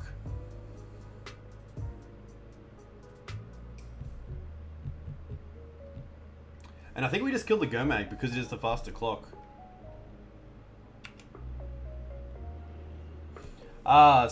So what I really should have thought about is that I should have used the Karakas for mana, so that I could play this land for turn, sacrifice the Karakas, and have a Plains up, so I have 3 mana at the end of their turn to return the Batterskull, just to reset it for the next turn.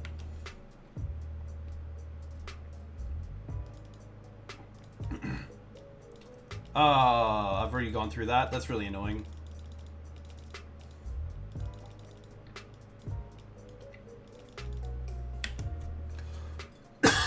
That's really my bad. At least we won the first game.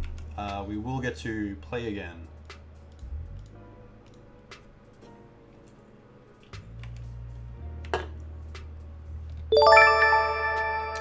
Asheen, 6 month sub. Come on, what can I say?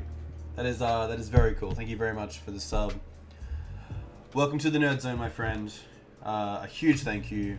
And of course, if you do have any decklist ambitions, I would be happy to hopefully get my hands on a decklist that you provide by my next stream.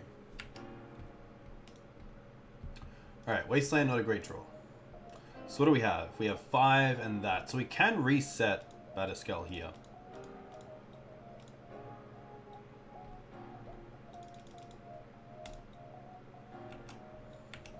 So let's just go with that. We have a threat. It'll be a 2-1 at best. Sorry, a 2-3.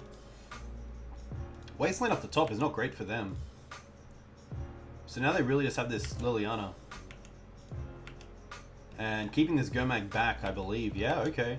So now we have Council's Judgment as a pretty nice out. Oh, Mother of Runes is kind of nice.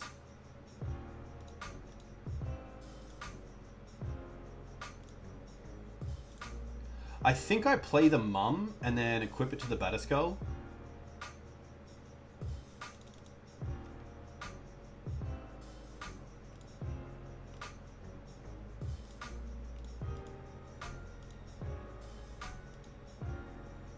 Lily Altars, thankfully 7.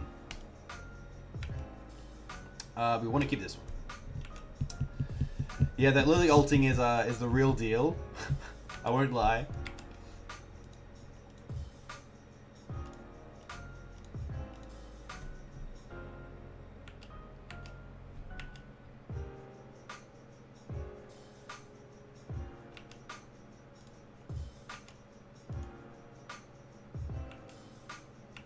I wonder what they have. We only have a few outs. Do we draw it? We don't. Interesting.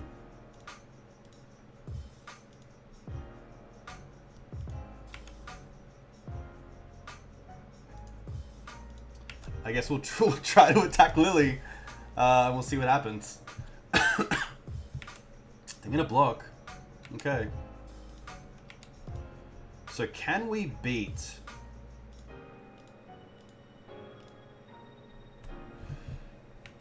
Attack then tap? Nice. Yeah, I should have. I should have attacked and then tapped.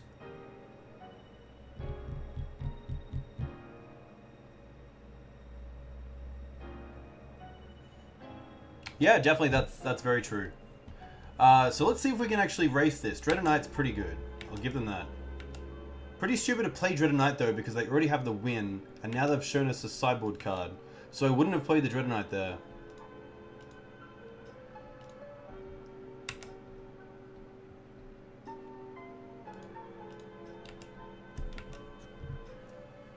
Oh, Needle is on Mum, of course. Let's just pass.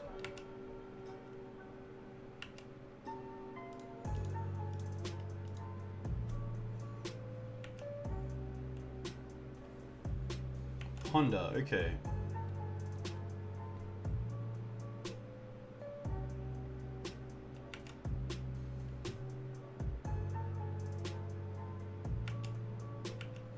I do have Sarah Avenger for the air. They can't really attack here.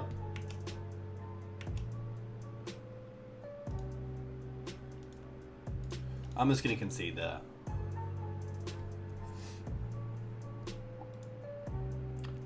In the board, I really wouldn't change anything. I'm pretty happy with where we're at. Let's just run it back. I could play the Gideon now that I've seen. I'm actually going to play the Gideon and take out the Palace Jailer. Mainly because Palace Jailer is really bad against decks that go wide with something like something like Elishnorn, of course. Something like Young Pyromancer. And then, of course, we did see True Name Nemesis, which is really hard to stop. We really want to be using these Council's Judgments most likely for Liliana Elasto. So maybe it's worth bringing back one Revoker. It can't be hit by Dread of Night, and it can also name Liliana Elasto, which is really nice. I'm going to drop a Thalia. We have brought a few non-creature spells into this deck, So I'm pretty happy to go ahead with the following, and yeah, let's play ball. Mirran can actually probably be back in, but it's too late. Let's play with what we got. Let's play with what we got. This hand's fine. So it's a little bit like the mum gets 1-for-1 with Dreadnought, but we have a turn 1 mum, turn 2 Stoneforge. We have removal in Wasteland and swords, which is nice. So pretty happy with this hand. It is very fair, but that's more than fine for us.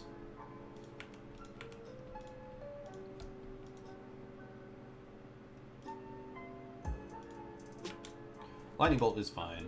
I'm going to follow up with a turn 2 Port, most likely. Oh, Vial's actually quite nice. So here we can actually Wasteland to play around days. Play this Vial. It's gonna drop. We're gonna pass back. So now we have Vial plus Port, which is really nice. Even if they play a Delver here, we still have Port and Swords.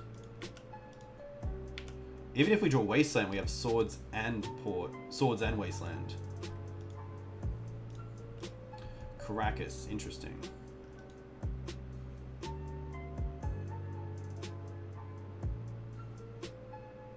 I think I'm pretty happy just to Port here. I'd rather keep them off something like Young Pyromancer. They might even use this blue to brainstorm, so maybe I just want to leave it. Lightning Bolt. Okay, now we can tap down this Volk.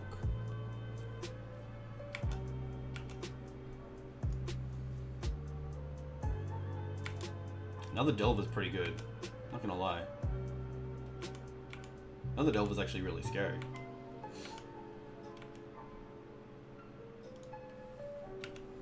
Let's tick up. Sarah Avenger would be pretty sweet. Flickerwisp. Okay, that's even nearly better. Let's Swords the flipped one. And then pass.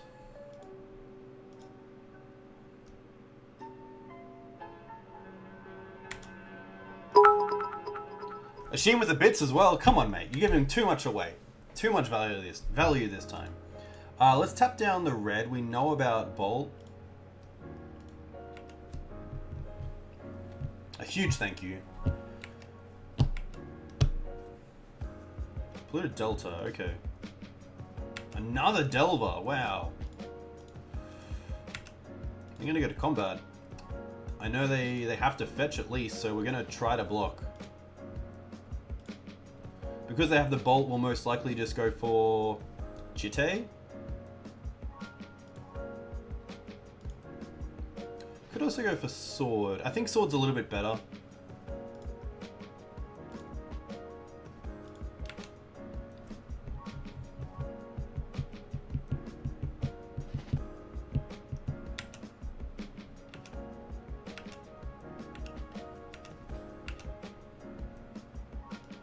We'll definitely tick this up.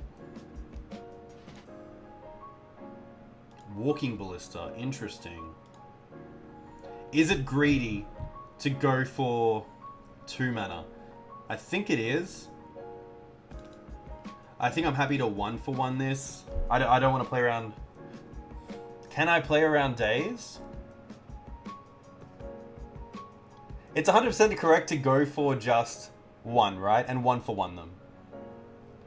Double tap. You know what, Asheen? You've got the play. You've been a Yeah. Okay, that's fair enough. They did actually also have the auto. Yeah. So here I'm actually happy just to remove and remove. I think they do play Stifle. So I think I am happy just to. I think I'm actually happy to keep one around and see what happens. Let's see what happens. Asheen, you saying no to keep it around? Or are you saying no to keeping it around? Was that the same thing? You got the flicker, so yeah, that's more than fine. They're gonna reveal a top card. Oh, it's not going to actually do anything. Okay. Wasteland. Wasteland the Karakas.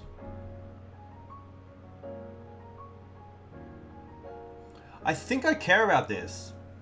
I think I care about this because I really want to just have 4 mana.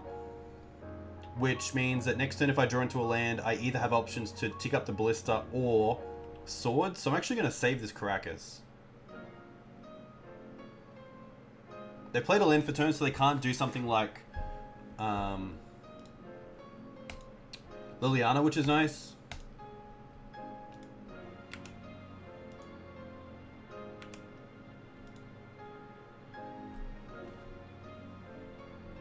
True Name. Okay, that's fine. True Name's actually pretty bad because we have this sort of Fire and Ice. If I take the 1 here, it changes the clock outside of Bolt.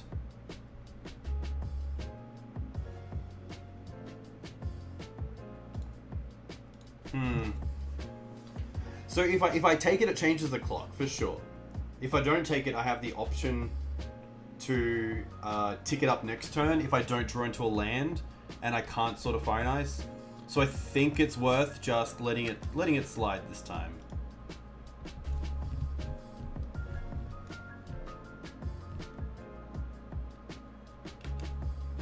Ah, that sounds really cool. I will actually really like that. We'll keep this at 3, of course. We don't have Plowshares anymore in the deck. There's a land, so let's go for this play. Let's sort of Fire and Ice. It's gonna stick. We're gonna put the sword on the Walking Ballista. We'll then remove a counter to ping the Delver. We can then swing in with both creatures, which is pretty insane.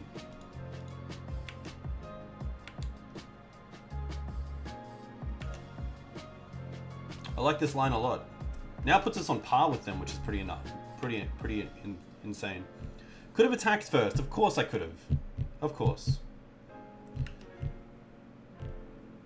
I think I just got too excited.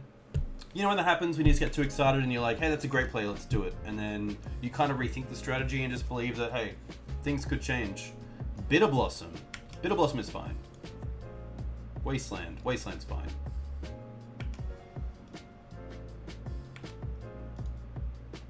Yeah, there's no point not attacking. Let's just put this down to always no. Brightling, okay. So we'll definitely attack first.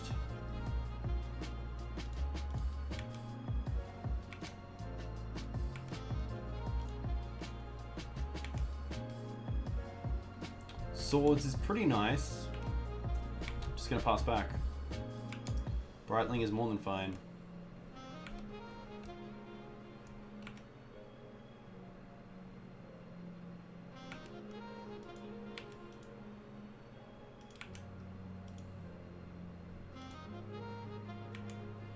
Anything?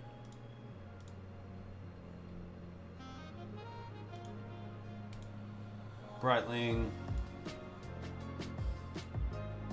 Yeah, we're just gonna win it. They can't really come back from that. So pretty happy to get that one. Grixis sometimes can be a bit of a push. Yeah, end of turn Pump Ballista is an option, but if I play the Brightling, I don't really want to put it in a position where I'm tapped out and they could just bolt it. I think we're in a very good position anyway, but I like holding up the mana just in case they do have something like bolt for Brightling, because otherwise that Brightling's going to win the game if the other two creatures aren't.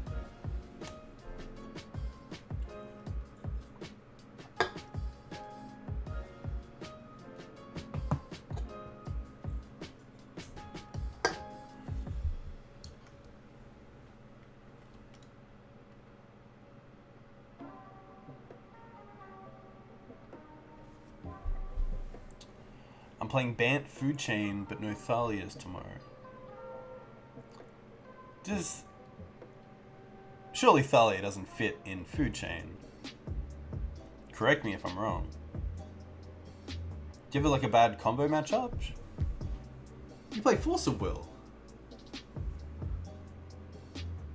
Poor choice. I was going to play Blue-Red Delver. Yes. Yes, Jack. But I've since realized it's as bad as I expected. To be fair, it just won an SCG, so there is a little bit of weight to the deck. But yeah, I think if you're not splashing a third color, you're really missing out.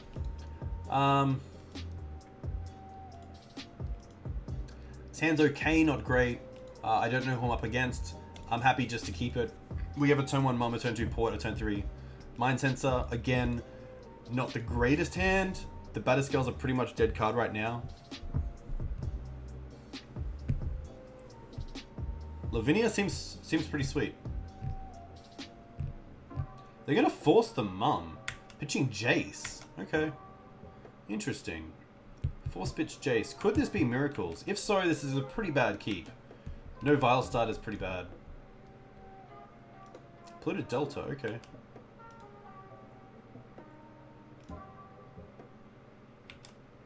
Yeah, this could just be Miracles.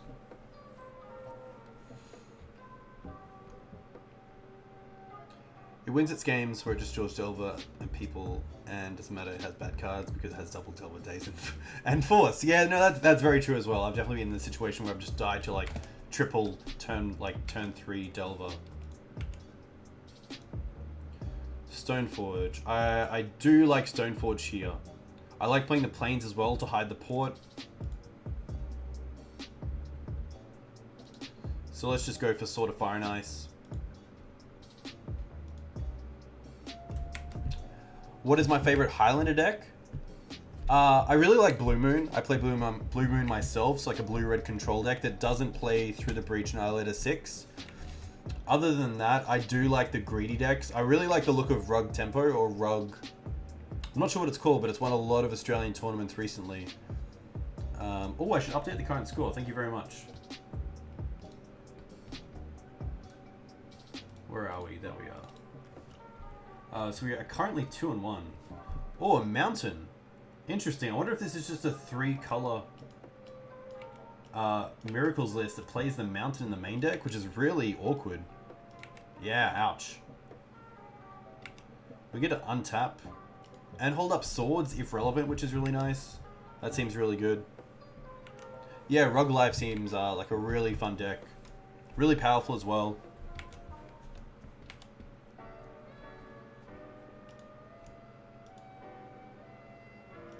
Underground Sea, okay, so this isn't what I thought it was. This is most likely a K-Command deck, which means the Batterskull isn't the greatest here.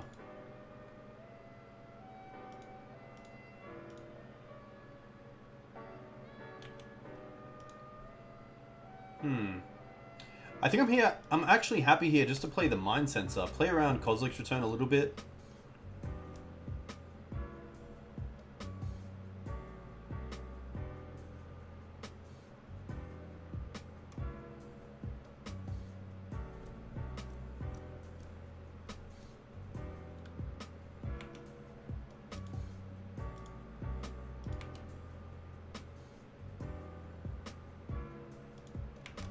Attack with the Aven.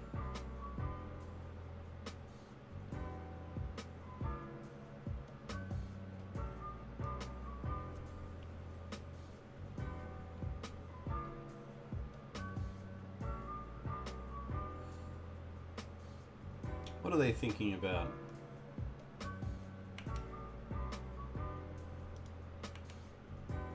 Looks like nothing. Let's just play the second Stoneforge.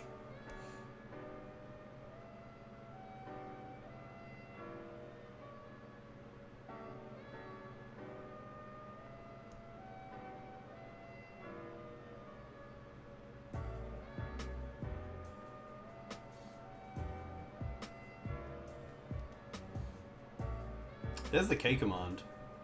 So I discard and deal 2 damage. I think a response I just put in this Batterskull.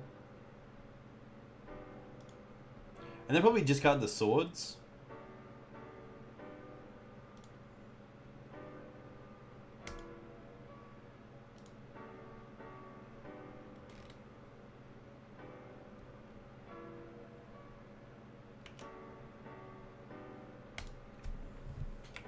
This sort of Fire and Ice can get us through some pretty nice things, like Baleful Strix. Wow, okay. That's going to be fine. So what do they have to follow it up? Maybe another K command? That would be insane.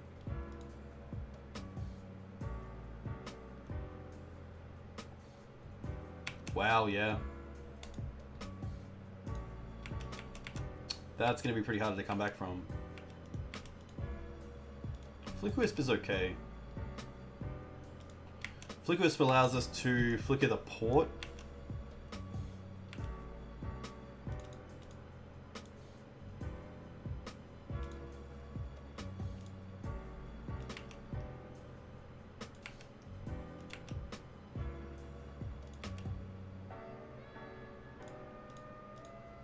Tapping down their underground sea, it's the only black source they have. They're not doing anything with it.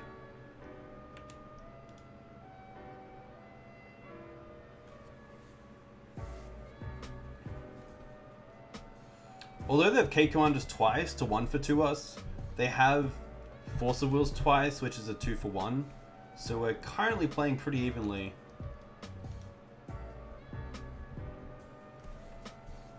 We're playing Jeskai Moon at the moment. You should join us. Interesting. They might be going for the upkeep we discard, but it looks like they're not. So we'll play this first. Get it out of hand. Now we can attack.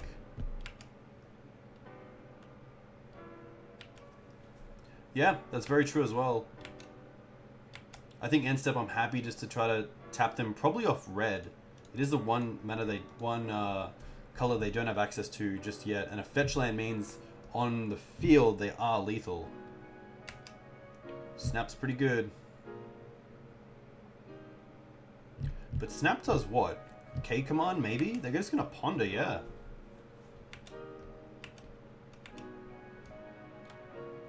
I guess maybe ponder into... They should ponder first to see if they can find a land on top to fetch into and maybe have a Strix. That seems pretty good. Yeah, they're going to try and fetch. They don't hit. That's kind of hilarious.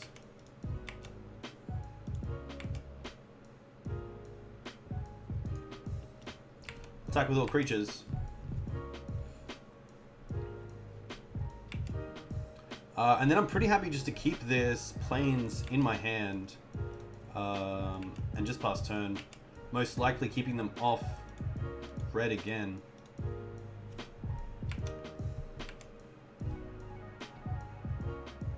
Yeah.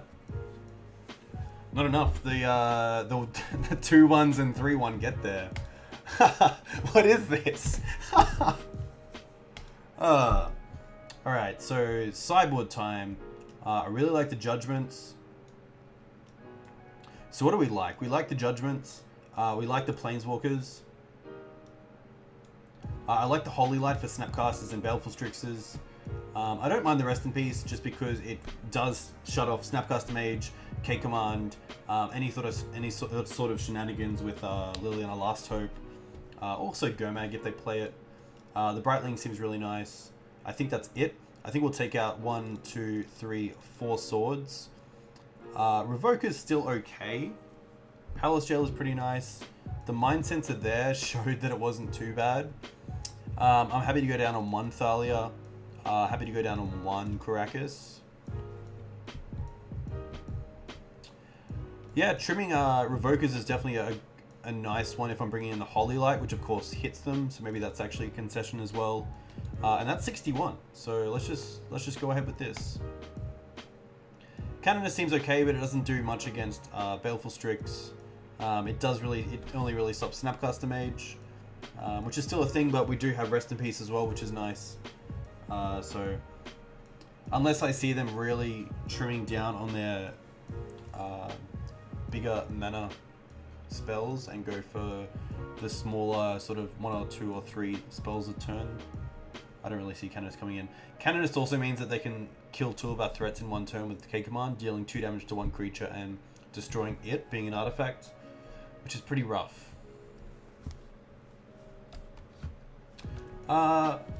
This hand's fine.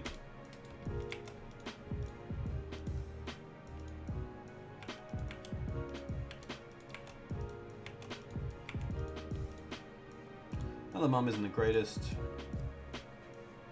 Interesting that they forced the mum, especially for Grixis. That's just kind of really aggressive, I find.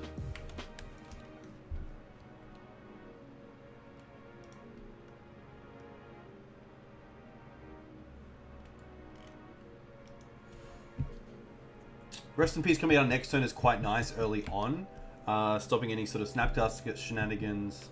They're fetching the Mountain, which is interesting. It means they're not playing him next turn, which is great for us.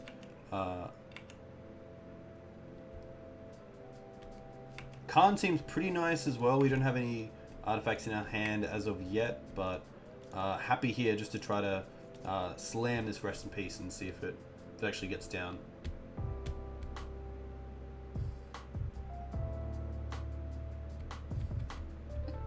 Yeah, definitely. I think he could, or they could have, probably spent a little bit more time keeping the Kolaghan's in hand and waiting to actually hit an equipment on the field. Maybe allowing me to spend some mana to actually equip it to a creature.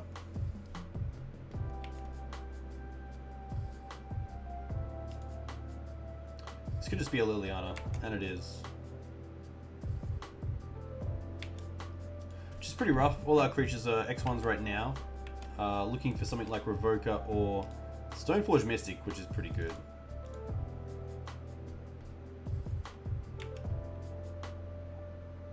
I think we'll just get Batterskull here because it means that they have to deal with the Stoneforge straight away. There's no point playing the Mum because it is a target for Liliana the Last Hope, and there's no point detracting it because all their removal can hit Stoneforge anyway.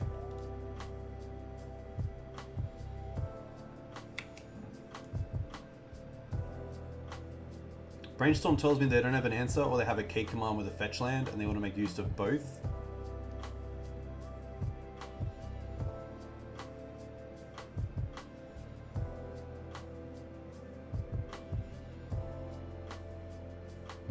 But yeah, next turn a Karn would be pretty sweet. I actually haven't played with Karn yet, so being able to cast it would be pretty nice. Wow, just double black, so no... Oh, they still have K command, I guess. There's a Fatal Push, that's pretty good.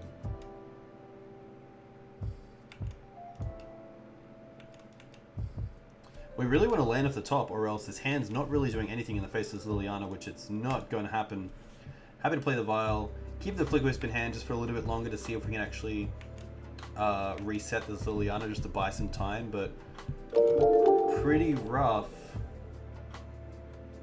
And Virus, thank you very much for the follow. Let me know where you're from, if you play Legacy, what your local Legacy scene is like. Looks like they're just passing, okay. This will go up. There's a land, okay. So now we can play this Karn.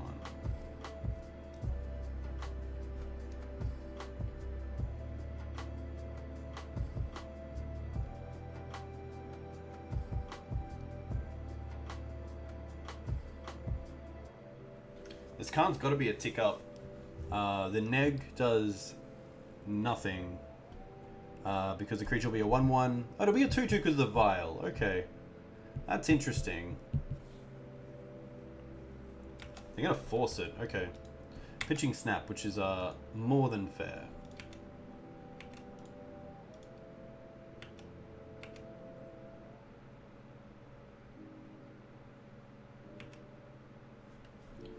At least pretty good. Something like him here would be pretty nuts. Bridge is fine. Bridge is an interesting choice to bring in. Of course, the Liliana behind the bridge is pretty good though. Oh, let's quickly put in this Mum.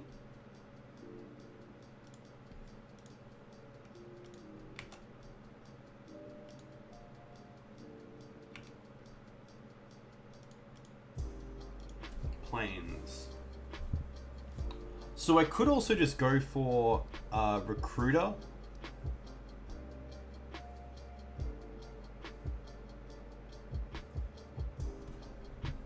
I could recruit it for the last. There we go. What do you call it? I could recruit it for the last Revoker. I gotta be honest, I watched the stream for the music. What happened to the Spotify overlay? Callum, I'm so sorry. Sadly, if I upload my videos to YouTube, then the overlay gets copyright infringements and I just can't post them, which is really annoying. Yeah, Revoker seems like the safer play. However, if they draw into something like Toxic Deluge, the Liliana's just gone. Just gonna go off. So I think I actually just want to try to maybe reset here. If this gets forced, the Recruiter would have got forced anyway.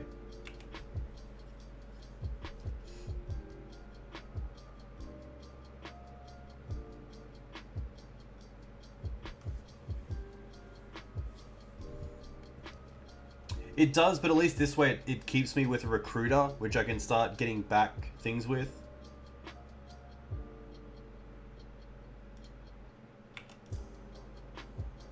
It's going to resolve, so now we get to hit the Lily.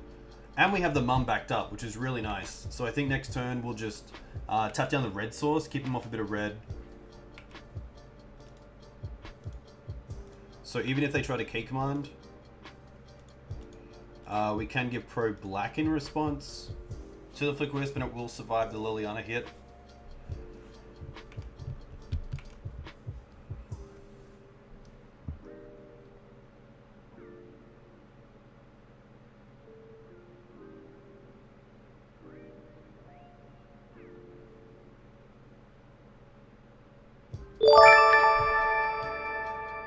Ina with the sub gifts, thank you very much. EE for 1 is pretty huge. Was not expecting that. So in response, we'll definitely give Pro Black until end of turn to this guy.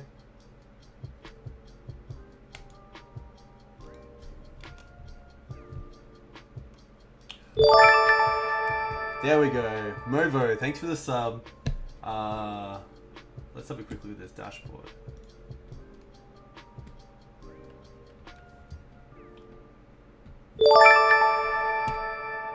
Whiskey, thanks for the sub, very cool. Ina, very happy. So I think here.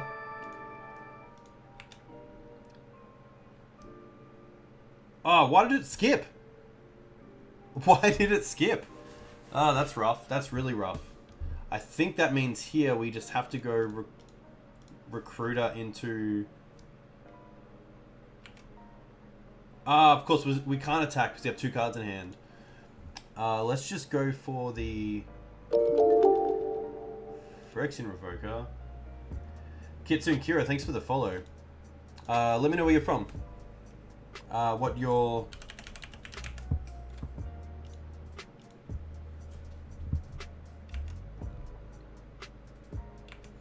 local scenes like. If you play Legacy, what deck do you play? So the Revoker's definitely not in a great spot. But it looks like they have nothing. Unless they just skip their main phase, their attack phase, because they can't actually attack.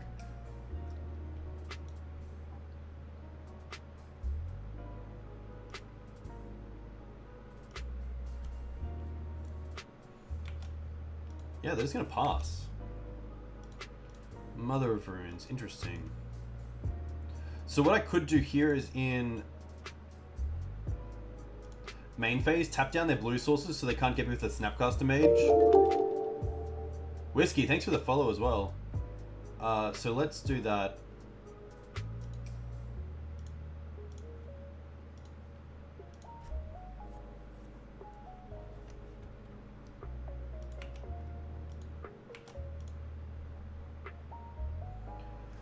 Jacob, a huge thank you for the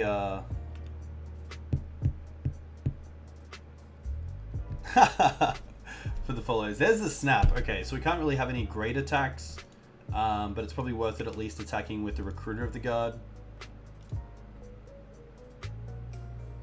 However, is the Recruiter a good trade? Recruiter just does turn on Flickerwisp a bit better, but I think if we do draw a Flickerwisp, Flickerwisp is just going after the Ensnaring Bridge, so pretty happy to see what happens here.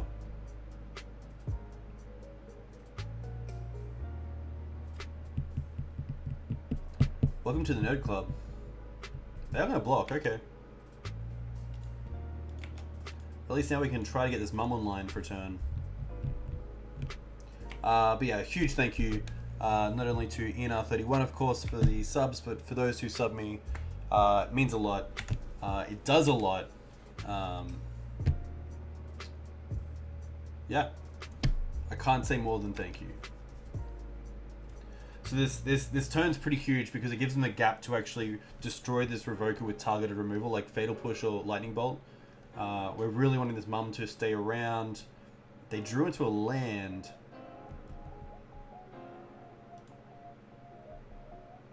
They have one card in hand. There's K commands. That's pretty good. Can't really beat that.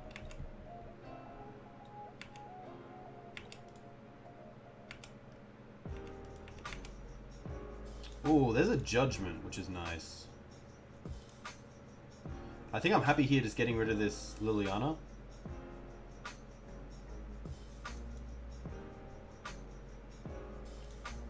And then passing turn.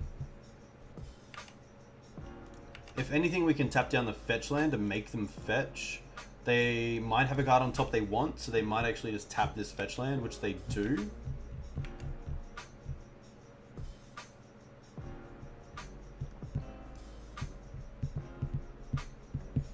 I could have, of course, played the Batterskull out. I'm pretty happy just to not get K commanded as well, because that would be a pretty big blowout. Port number 3 is pretty huge. I think here we're still happy to play this Batterskull and just pass back.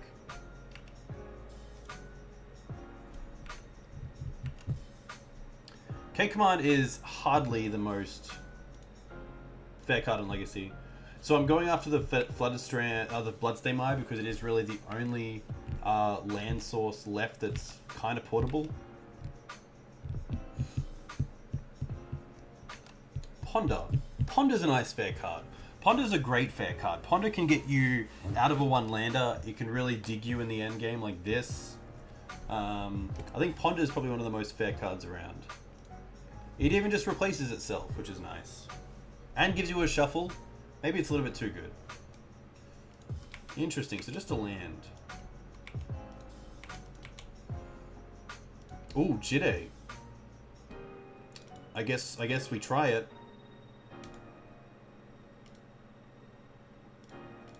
So Jitte equip allows us to even leave up mana for equip, for returning the Germ, or the Batterskull to our hand, sorry. But of course the Ensnaring Bridge. What's the point of that? There is no point. I totally forgot about the Ensnaring Bridge. Okay. Let's just pass. It was actually, I was actually just getting ready for the up-and-coming Flickerwisp that we're actually going to draw into. So that's why I used the turn there to equip, which you may think is kind of, you know, like, wow, what foresight, but that's just how I play the game, you know, that's just how I get there. Really hoping to fade a few draw steps here, which we have been pretty lucky to do. I feel like the Rest in Peace is doing a lot of work, especially against that Snapcaster Mage. To turn Snapcaster Mage into just a Vapor. What's the 2/1 Death Touch Snake? Ambush Viper. Thank you, Dougal. Yeah, Rest in Peace is okay. It does. I think it does a lot. There's another K command. That's pretty good.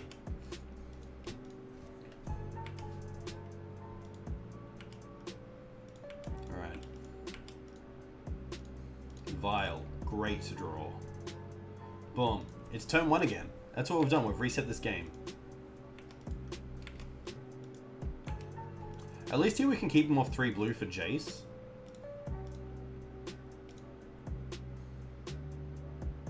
They don't float mana, so we'll just do it again. We'll do it again.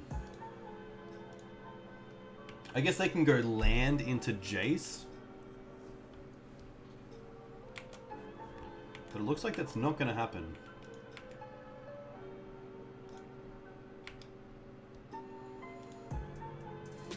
Wasteland. I think Wasteland's pretty good. If anything, this is also allowing you to keep cards in hand. So by putting down their mana, it also makes bridge worse because we're allowing them to just keep them from casting their cards pretty much. Yeah, I did take out the Cataclysm, sadly. It would have been great in this matchup, obviously. But yeah, I couldn't find room for it. I felt like whenever I drew it, I was just always ahead.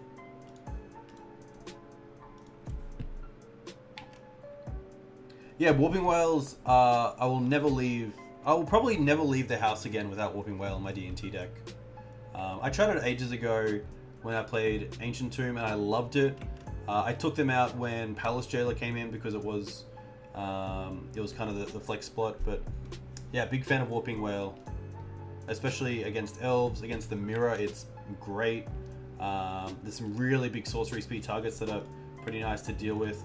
That Stoneforge is pretty nice, even though most of our equipment's already gone. It is just a threat that can come with this Aether Vial. Once we also have Jitte counters on the Stoneforge, it can go down to a 0-1 and attack through the bridge as well, which is really cool. So that's going to be pretty nice if we can get that online.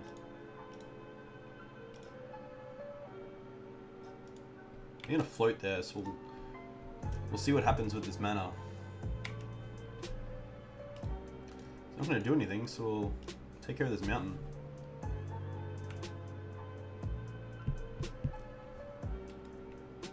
If you guys do want to see the deck list, of course, you can see it on the Cardboard Live functionality at the front of my stream. It is represented by the cards on their backs. So if you just click on that, it'll pop out, which is really cool. And of course, if you are after any singles, MTG Mate is pretty awesome. We're going to respond to this for sure.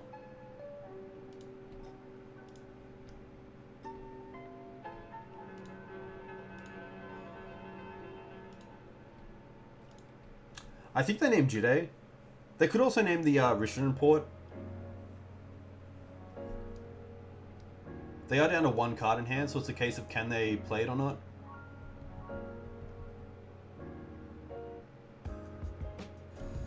MTG Mate for life.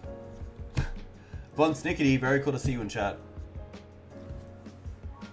I'm glad we had our discussion today. Interesting to see what this is. Don't really want to see what it is, but it's come up, which is interesting. I don't know what this is. Where does this come from? What are you doing? There we go. That was kind of weird. All of this talk about Grizzlebrand has summoned him. Von Snickety, of course, a local player who is well known for piloting Storm and various Reanimator decks. Someone who has beat me many times in the past. I think we actually have a pretty good matchup. I think it's pretty even. I think there's a lot of back and forth with the win percentages, which is nice. Rainbow 39, of course, someone that just doesn't have a great win percentage against me. Really anyone.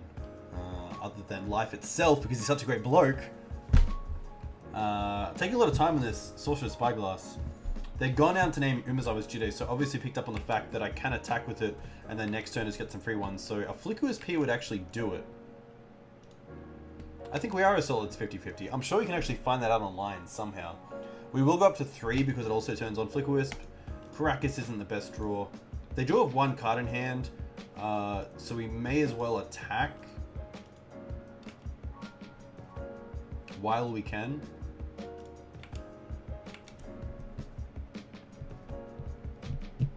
Chris loses a lot but wins my heart every week. Sounds like a great guy. Planeswalker points. That's a great way to check. Thank you, Jack. Getting the island there. That's interesting. If they're going to brainstorm, they should have done it before I declared attacks to save this 1 life. But they're not. Okay. That is fine. Let's just pass turn. We'll keep this Karakas in hand for some sort of discard outlet. Not wanting to discard this sword, but also wanting to port. So we didn't want to play the sword, so we could port this turn. This game's grinding down, and they are actually below us in time, so they are going to have to win it at some stage.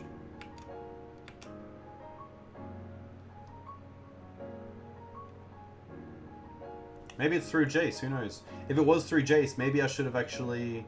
Back to basics. That's not fair. That's actually fine. We can Flickerwisp out of it, which is nice. We'll keep this down. We'll say no to this. Oh, Serra Avenger. Serra Avenger. Here to avenge. Let's go to attacks first.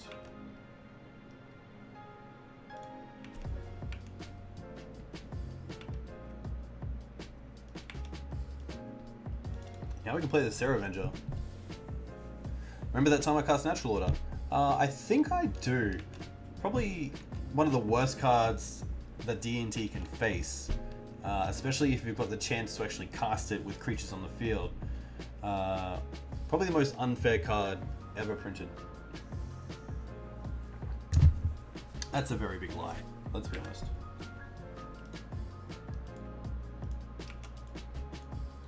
I think we might as well activate the Vial here to see if they do anything. Not going to. Maybe they'll do something in our end step.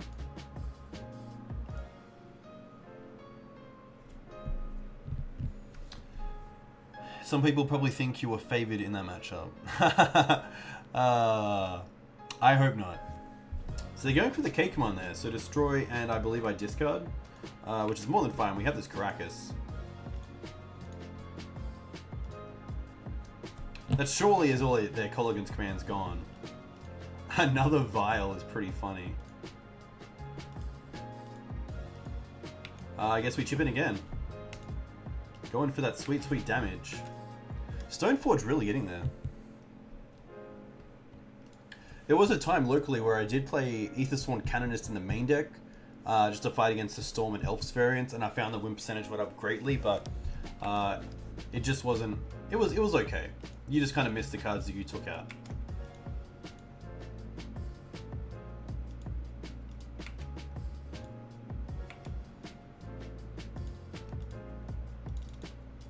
We'll just play the sword because it does turn on a Flickerwisp next turn, which is pretty cool.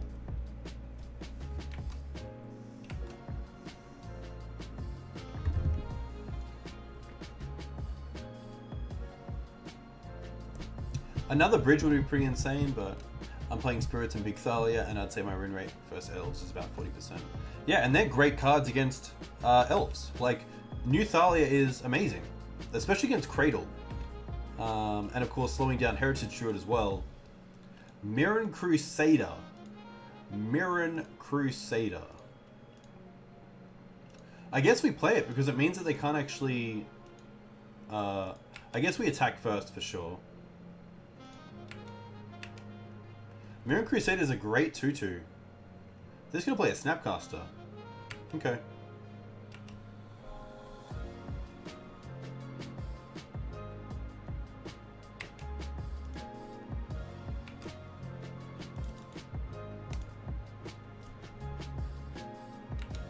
So now they really can't draw into cards that they can't cast, or else this Mirran's going to really run out of hand.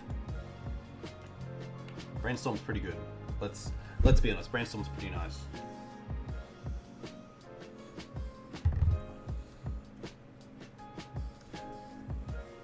See, I really like Warping Wail against Elves. Warping Wail stops Glimpse, Green Suns, and Natural Order, and it also hits like 90% of their creature base.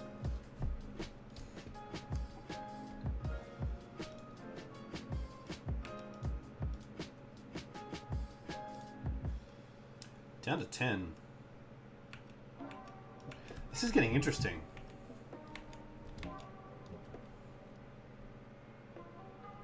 Marsh Casualties. Doesn't kill the Serra Avenger. So we still got time. We still got time. Alright. Let's take this bad boy up. We're going up to 2. We're drawing into a Wasteland. Wasteland doesn't do a great lot with back to basics in play. So let's just pass turn. Can't do anything else. I mean, we can equip. I actually think I'm happy to equip. Yeah, I don't really want to play to time, but that is of course a way on MTGO that you can win. Rubble Kill, thanks for the follow. Let me know where you're from. See, that's a reason to equip, because now they can't actually bounce with Jace, which is really nice. But they put a card on top of my library. That's kind of scary. This might end in a draw. This is going to go upstairs to 3. Thalia. Interesting. That is fine. We'll play it.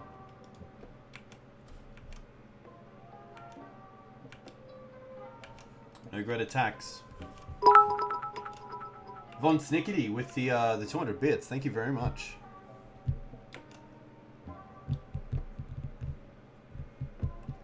The Jace going up is just so good. Put a card on top as well. Engineered Plague. See, this is where I don't believe that they're playing good Magic. They should be keeping these cards in hand.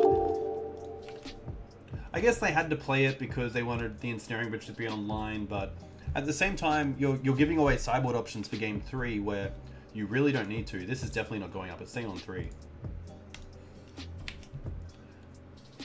Brady Ballard. Brady Ballard, thanks for the follow. Let me know where you're from. What you're playing Legacy. What your local scene's like. That'd be really cool.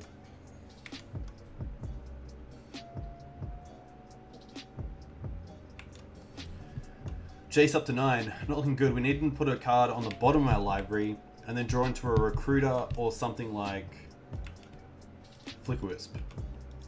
Colorado. Very cool. You don't play paper. That is more than fine. Aether Vial isn't great. Just going to pass again. I guess we can hit their polluted delta. Looks like that's going to allow it. Okay. Rubble Kill, you're in Italy. Very cool.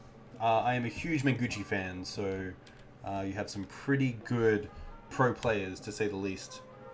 Although I did play FNM and won a Nicol Bolas and the guy almost cried. That sounds like a really good experience. That sounds like what FNM is just exactly for. So they're looking at the top. Looking at the top. What do they find? They put a card on top. That's not great for us. Baleful Strix is pretty good, but the sword does turn it off. Making grown men cry. Yeah, maybe not that part. Maybe the Nicol Bolas part, not the crying part. We won't tick this up. I thought I turned that off. Brightling. Ooh. Brightling's interesting. So Brightling can go down to a... They kind of have to... Oh, no! I could have put it in with Aether Vial. Ah, that's all good. So Brightling's actually really good because we can take it down to a 0-3. Equip Sword and take it down more.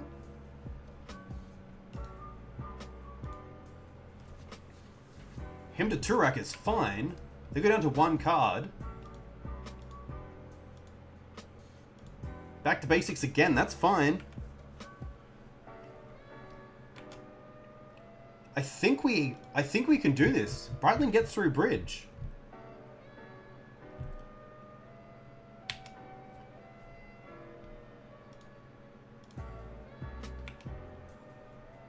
Another land is great. So what we get to do is equip Brightling.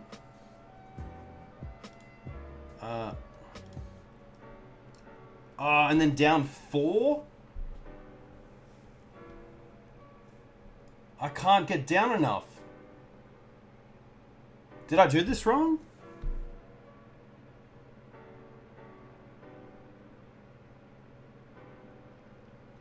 I'm dead anyway to the Jace. I thought I had enough mana to get it down to a 0-5. Get through the Baleful Strix. That's really annoying. I thought the math worked out. I guess not. I guess we'll try. Neg 1.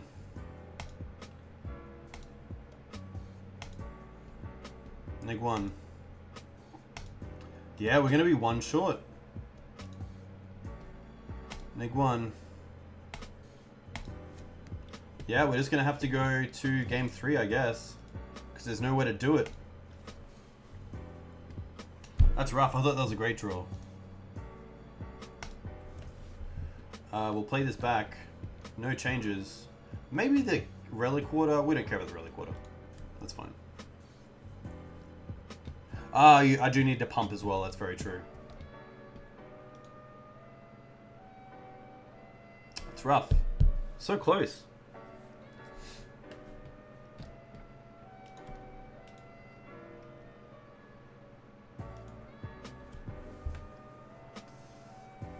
Would love to play first. We're going to play fast as well because we do have the clock against us now.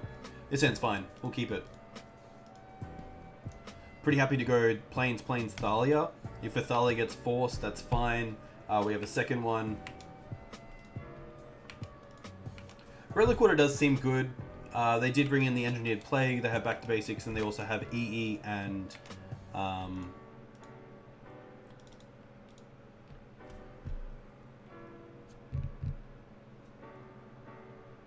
Engineered Plague, Back to Basics, EE. You can get rid of a Baleful Strix if it's really warranted. Ensnaring Bridge as well, of course. But yeah, it looks like time's going to be the essence of this one. It might just be a draw. It is usually a pretty grindy matchup, so that wouldn't surprise me.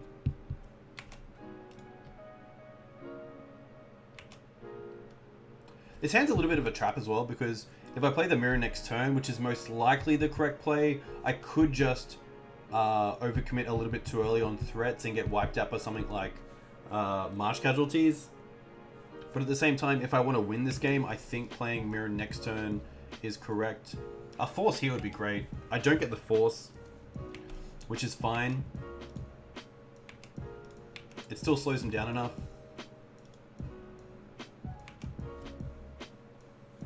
Looks like they might just be playing... Okay. A Bolt? Bolt is fine. So now we get to go Thalia Karakas, which is nice. I might just go... They're obviously not a Daze deck, so I might just go Thalia first. And then play the Karakas. They might let this resolve because they have another removal spell. But if I have the Karakas, they might have actually forced it.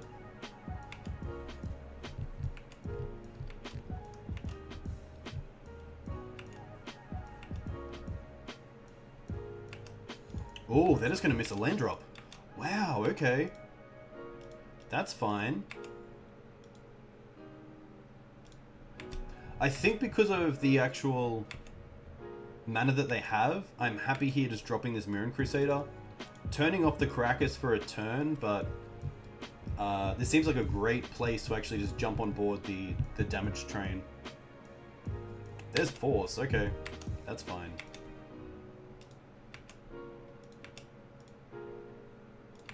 Yeah, another miss. So now we can drop this Serra Avenger, which seems pretty good. Oh, Wasteland's great as well. I think I'll play the Wasteland, and then we get to play Brightling. Brightling's just a little bit faster of an attacker.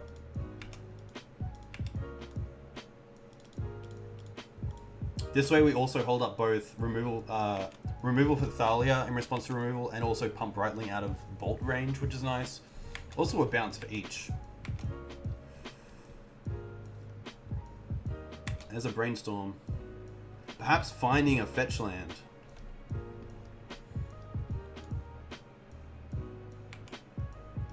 Wow, nothing? Okay. So I think here we just definitely attack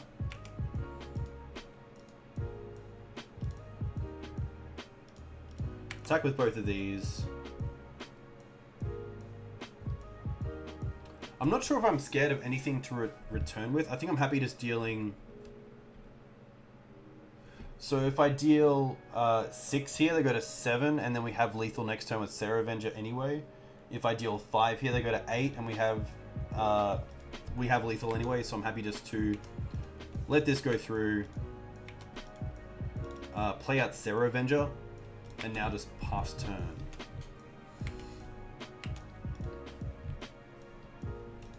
Now Another Brainstorm, so that's just going to be game. They don't have anything that they can get. Yeah. Which sucks for my opponent. There's no fun way about winning a match like that. That's really rough. We had some really good game 1 and 2s, so that was cool. I think, you know, with a good hand from them, it could have been really close, which would have been really cool, but we didn't get to see that. But we do go on to 3-1, which is very cool. So playing for the 4-0 dream. The 4-1 dream, sorry. Let's update that score. Probably should have looked for a game before I updated the score, but yeah, getting through Grixis was nice. Get to join this last match straight away, which is always good as well. Playing against this guy, who I have no idea what he's on. But this hand's okay. We got a turn 1 Vial, we have 2 lands that can't be interacted with through Wasteland. We have a few too many 3-drops that I like, but we're happy to keep this. A little bit rough against something like Storm. Would have loved something like Thalia in here. Kids are eating tonight. Very true.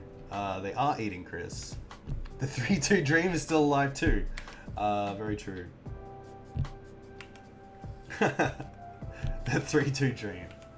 Let's go for the 4-1. Let's be real. Just don't be the mirror. I never liked the mirror for the last game.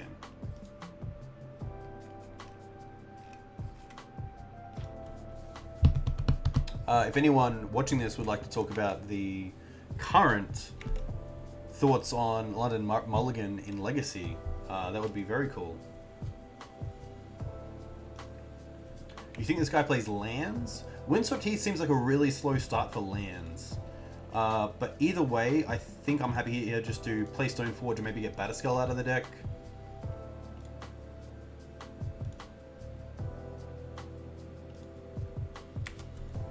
Batterskull is good because it makes the Stoneforge a threat straight away, and if I don't draw another land, I can still put in something that's pretty good. If we did play against lands, this Vial is going to do a huge amount of work.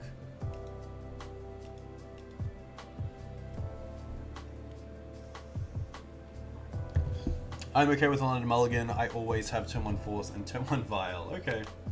Yeah, so this does look like lands with the port. This could just be a hardcast loam. Yeah, okay. Which is a really slow start for them, which I'm more than happy about, of course.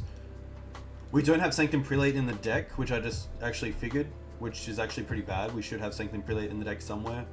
A Mum isn't great. I'm more than happy just to leave up Batterskull and then also have these 3-drops come online next turn.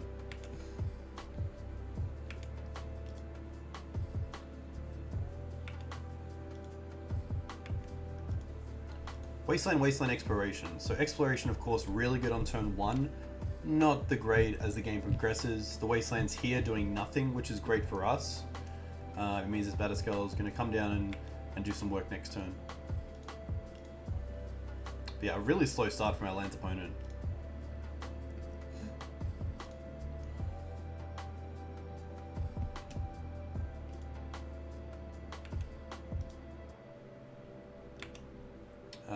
We'll definitely do something in their end step. Put in Batterskull. And Vial's going straight to 3.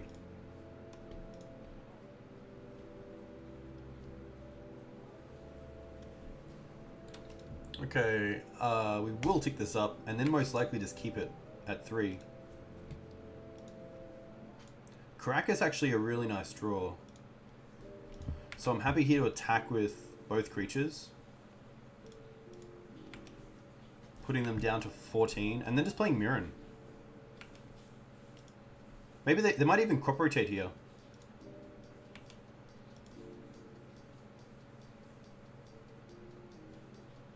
Looks like they are. Most likely for Mazavith.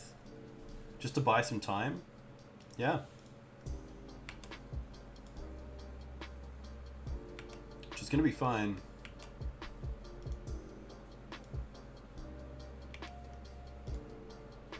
So I think because they do have such a slow start, I'm happy just to throw this Mirran down and then play a pretty aggressive game with flickering out their Mazavith each turn in their end step with my Flickerwisps.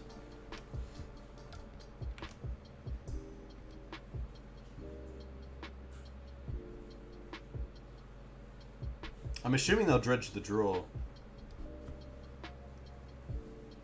But let's have a quick look. Wow, they're going to draw for turn. Okay. Maybe wanting to draw into something like Gamble. Tabernacle's pretty good.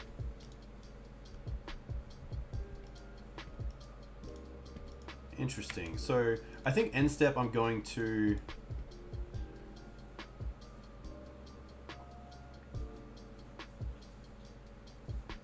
Flickerwisp out the Mazavith, and then just pay for these 3 and throw away the Stoneforge Mystic.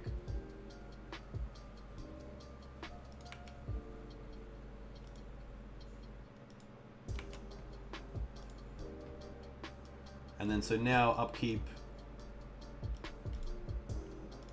1, 2, 3, 4, 5. Okay, so we don't want to tick up Vial. No. Pay 1 to prevent this? Yes. Pay 1 to prevent the Germ? Yes. Pay 1 to prevent the Mirran? Yes. And then... no. So another land here would actually be really nice. It looks like they're just going to Punishing Fire. Which is most likely fine. They still take 7, and then next turn, if we just keep on board with everything, it happens again anyway. Is that gold card with the hat a Tabernacle? It is a Tabernacle. Nick Chomowski, welcome to chat. Let's let this resolve. We could have flickered it, but I'm pretty happy to leave the flicker around. We'll go to combat, and then end step. We'll actually do nothing and just wait till the end step to actually do something with Flickerwisp. Oh, they get to gain a life, of course. So they do get to get Punishing Fire back if they want, but they don't have a red mana for it. It looks like Mirrodin's Core. Is Mirrodin's Core a card that anyone can get from MTG Mate as a single card? Because MTG Mate does have a pretty good set of single cards that you can pick up with 5% off if you use the Duke's code for online sales. Only for singles, not for postage. Pretty sure you just got to need a bunch of land stuff. Molten Vortex going to the bin is a big win for us.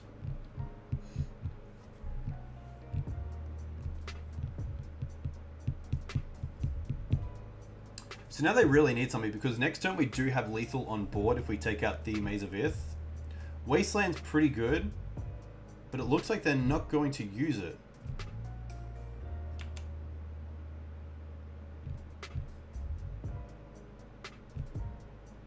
Mana Bond, okay.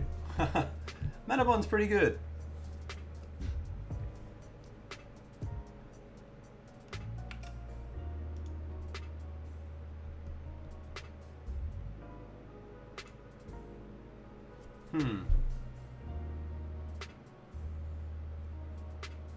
What do they get back with Dredge? So I don't think... there was a play here where I could actually Aether Vial out the Mana Bond before their end step, untap, pay for the 3 creatures I have, swing in, they still have a Mazavith. So if I draw into Wasteland, that's pretty good. But they got back a Wasteland, a Port, and another Mazavith.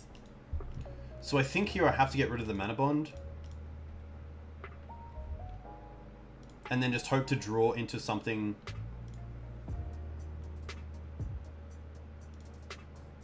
I think they missed their... so this... I have to draw into Wasteland. But they won't get the trigger from Mana Bomb because the Flickerwisp trigger happens beforehand, so they still won't be able to do it, I don't believe. Alright. So we'll place this on the stack.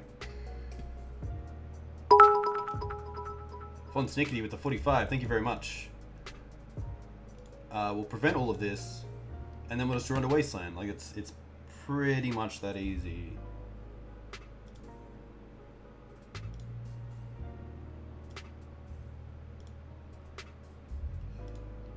Oh no, I meant to take it down. Ah no. That was not great. That was not great. We'll attack with all creatures. So you need to get to maze 1.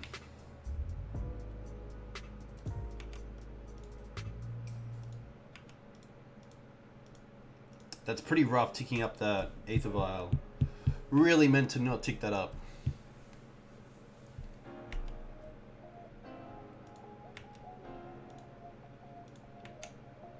But we're really just trying to get there with lethal. So Wasteland takes care of the Karakas, which takes care of a creature.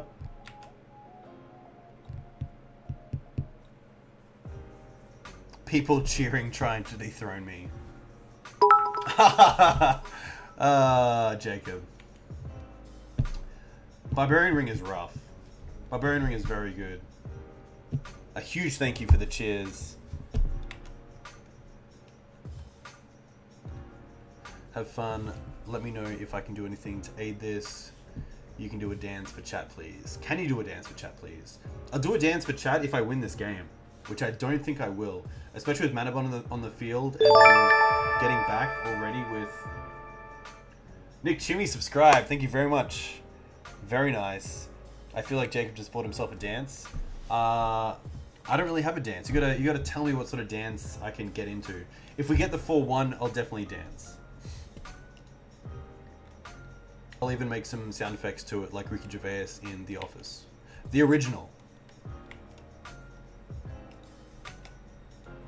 Manabon's gonna come down, and it's gonna be pretty good. Ugh. Yuck. Okay. Welcome to the party. I'm gonna say this is most... do the Macarena and sing it. You know what? I'll do the Macarena and sing it if we win this. All right.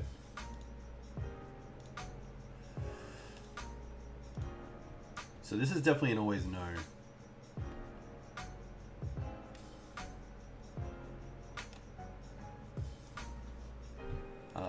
Yes. Yes. Yes. Mother runes. Not great.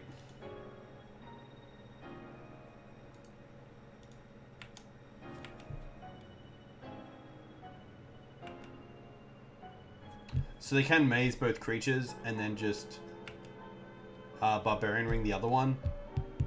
So that's pretty rough. I think this is most likely just a tactical concession.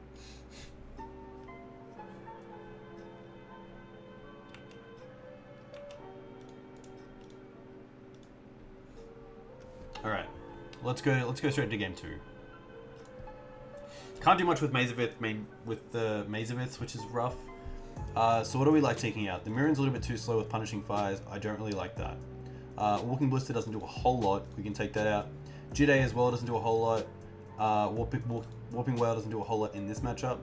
Happy to trim down on the Thalias as well, as they do have Karakas most likely.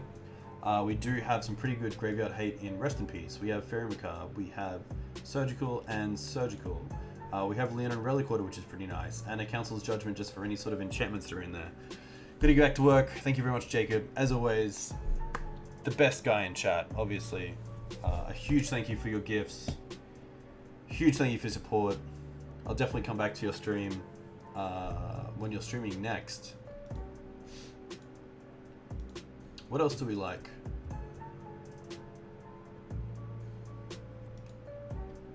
I think Brightling's okay. And then maybe just Gideon as just a big threat. Maybe Gideon's a bit too big. I think Gideon's a bit too big. We got stuck last time with lands. Canonist doesn't seem too... Nah. Maybe it is just one Thalia. No. Maybe it's Ballista. I'm going to say it's Ballista, just in case we get pretty close. Ballista can also pseudo-trade with a Tireless Tracker, hopefully. This hand's definitely a mulligan. We only have one land. Even if we had a Vial in this, I wouldn't keep it. It's still really bad against lands. We did bring in one Judgment. I don't like bringing in both because they are quite mana intensive. Ugh, this hand's pretty bad, but we don't have much else going for us. I don't know if there's a better 5. I think there is. Let's go for a better 5. That's probably actually it. So that seems pretty nice. We'll put that on top in case they go for a quick start. Double Vial is always pretty good. Double Vial is great if they're on the Corrosion Grip plan. If they're on the Ancient Grudge plan, then it's a little bit rough. We did get blown out in our first match against lands because I had the Ancient Grudge. But, you know, a start with 2 planes and 2 Vials is more than fine. Exploration's a great start for them. And if they do go for an early stage, at least we do have an answer. So next turn they can actually make it. I don't think we have to play the Karakas this turn. We can hide it. So I'm happy here to play the planes, play an Aether Vial, and then just pass turn. This isn't a deck. Yeah, Cardboard Live is very sweet. It's probably the best thing to come to live Magic since ages. We didn't bring in Karn. I could have definitely brought in Karn, but against lands in match 1, we didn't really get the chance to actually hit 4 mana, which is pretty rough. And this is looking to be a pretty nice start from our opponent. This looks like a Tireless Tracker. A Sylvan Library, okay. So Sylvan Library is going to be pretty sweet here and act pretty much like a pseudo top because we don't have much pressure on. They're going to be able to use their 4 life each turn as much as they want. We do get to get an online mum, hopefully. Unless they also just have Punishing Fire, which they do. Ha! Alright. Ancient Grudge. Oh, they do play Ancient Grudge. Okay, well that's pretty rough. That does nothing for us. I guess we can draw into Faerie Macabre or Rest in Peace here. We don't really want to draw into Surgical because that only is a 1 hit. Stoneforge is okay. I think we'll just get the sword. They have the Wasteland, so let's just hold this Karakas for now, but this isn't looking great. Mum is turned on, which is nice, but Mum also dies to things like Barbarian Ring, and also just Punishing Fire after Punishing Fire, which is pretty rough. This really isn't a great start, and it's probably not going to be a winning match, sadly, but you never know. We can have some pretty good draws with disruptive elements, so you can see here that it's going straight down to 12 by drawing 2 extra cards, which is pretty funny. There's the Barbarian Ring. There's the Dark Depths, okay. And they have the Wasteland as well, which is pretty rough. So they can Wasteland the Karakas and then make their 20/20, which is pretty good. Are they even going to crop rotate? Surely not. Hopefully their last card is not Loam. Maybe they're just going for Tabernacle here. They can actually crop rotate for Tabernacle and then still have up Wasteland and Dark Depths, which is just insane. We'll go up to 2 for Sarah Avenger. You gonna tap down a Plains? So I won't use this for the Stoneforge Mystic because we can draw into Swords to Plowshares.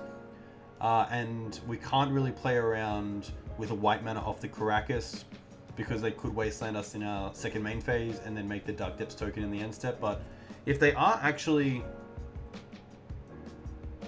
No, they still have the Mox. Yeah. So we're just going to let this resolve. I think we're just going to die. We can play a Karakas. We can see if they don't do anything.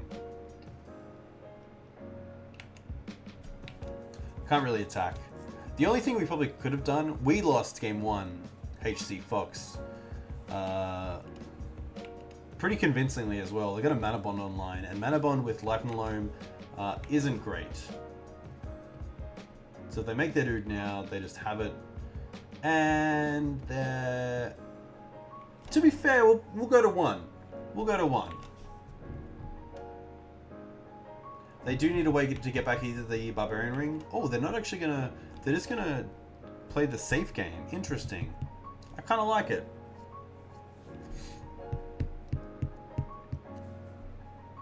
Oh no. What's this clip? let's quickly pause this. Nick, what have you done?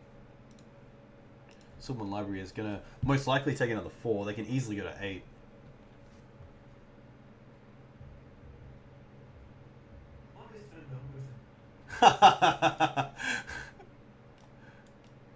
Yep. You know what, that's a nice clip. Thanks, Nick. Really nice. What do we got? A Mox for Ancient Grudge hitting this. I think I'll just activate it to see if they do anything in response. Most likely not.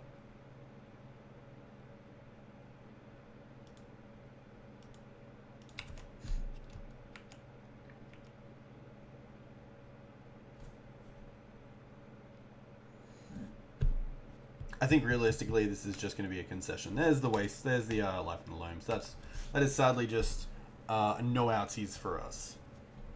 I did stop the music because sadly we only went 3-2, which is pretty rough. We do get to open up a treasure chest, which is always pretty fun. Let's have a look at this. What's the best thing you can get in a treasure chest? 5 play points is pretty good. Obliterate is how I felt just after that game, so... still pretty happy with the list. I don't think there's anything I would change. I would probably definitely go down to 61 and drop the Aven Mindcensor. It was nice at times, but it wasn't the greatest. You're missing the chill tunes. We'll put the chill tunes back on. But yeah, I think I'd definitely try to fit in the prelate, of course. Not having prelate in this deck is pretty stupid. I think prelate's a pretty standard deck card in D&T now. Some people have it sideboard. I like having it main deck. It's just a matter of what you take out, really, in the deck. We have the Gideon and Karn in the sideboard, which we didn't even play either of them once. The Karn got forced, that's it, which is pretty funny. I could definitely add some colors for sure, but yeah, the deck still seems solid, which is nice. I really like the one-ups in the sideboard for recruiter targets. I did say I was going to play some Maverick tonight, so with 36 viewers, I think we can definitely hit that. So here we go. Junk Maverick coming at you. So this is a little bit close to D&T. It was made, I believe, back in 2010. It came up as a deck just after Survival of the Fittest was banned. Louis... I can't say his last name, sorry, but his actual MTGO username was Maverick, which is cool. He designed the deck. He actually played with Vials at the very start instead of Green Sun Zenith, and then Green Sun Zenith was printed, and the deck kind of came to fruition from that. So it started as a green-white based mid-range deck. Since then, it's definitely done some things. I'm definitely swapping to Maverick now. Grim GM, thank you very much. I hope you have a great night. Yeah, I've taken the Black Splash and really enjoyed it. So Black mainly plays the Thoughtseizers in the sideboard, the Zealous Persecutions. You also have access to Assassin's Trophy and Abrupt Decay. I've actually seen some decks playing a Volrath Stronghold in the main deck, which I would love to try out. I think it's really cool and really adds to this deck with the ability of how it can just grind out anyone. 2 cards that three cards that have been printed recently that have been really good for the deck are Tireless Tracker, Knight of Autumn as well, and Ramunap Excavator. So Excavator is of course a true name. Oh, sorry. So Ramunap Excavator is actually a fair Deathrite Shaman. So Ramunap Excavator allows you to use the lands in your graveyard as a resource. It allows you to save 2 life a turn by blocking a creature that has power 2 or less, and it also attacks for 2. So it does the 3 things that Deathrite Shaman was doing, but you get a body that's a 2/3. So I've really enjoyed it for those reasons. Knight of Autumn, just a really good strict upgrade on Reclamation Sage. The only time I would be playing Reclamation Sage over it in the main deck is that if you play against a lot of local Blood Moon decks, you do have the technical ability to find your forest or one of your basics a lot faster, and of course a Rec Sage is a little bit easier to cast through a Blood Moon, but I think for 99.9% of people, Knight of Autumn just literally shave the Rec Sage. I still like Quesala Pride Mage in the main deck because you can respond at instant speed. So when you're playing against decks that have Stoneforge in them, of course, you're only going to be able to interact with their equipment either in your end step or in their main phase, or the turn after they've actually used them, which is pretty rough. So Crystali Pride Mage lets you interact with the turns where they go end step, so Stoneforge, put in Jitte, untap, equip, swing, which is really nice. It's really nice to still have it, and of course Exalted is really good as well. Other than that, the deck's pretty straightforward. So the Green Suns package is awesome because it allows you to play so many one-ofs. We are trying a Prelate in the main deck for this matchup. We do have a pretty bad combo matchup, but Prelate is pretty good against Larry the Barista. Nice. Yeah, this deck is sweet. There's so much play to it. Tireless Tracker is a great addition, especially against Miracles, where Knight of Reliquary isn't the greatest. You don't really have access to a wastelandable mana base from your opponent, so Knight doesn't do too much other than beat down, but Tracker does that, and you also get clues for every land you drop, so you get to keep up on card advantage. You actually get some real raw card advantage out of it, which is great. And with Gaia's Cradle, or Gaia's Cradle, however you want to say it, you can really start churning out some clues and cracking them in the same turn. So this is my list. I'm really happy with it. I'm really happy to go into a league with it and see how it plays. I probably won't finish the whole league as it is pretty late here. And I do have some things in the morning, being work. I do work 9 to 5. But yeah, let's just keep the dream going with the FedEx. I was really happy with D&T there. We did lose to lands twice, so maybe some more aggressive cards are needed, like Sanctum Prelate, which would have really helped. Or even Pithy Needle. I think Pithy Needle is really underrated right now. Pithy Needle against Mazavith would have been pretty insane.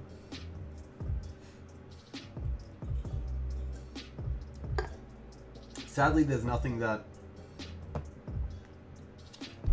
can really stop multiple lands being played in a turn. Rest in Peace does that pretty well, but you know, you really gotta find it within the deck.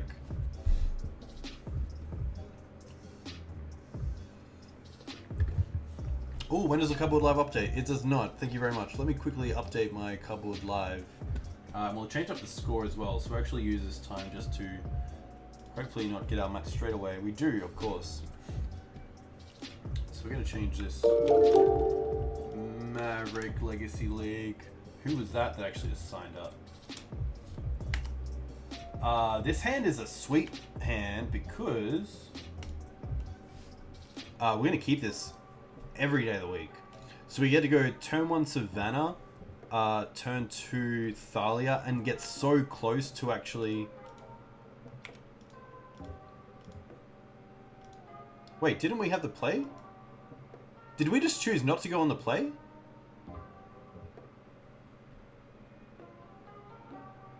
Oh no, they chose to go first. Okay, that's fine. Ooh.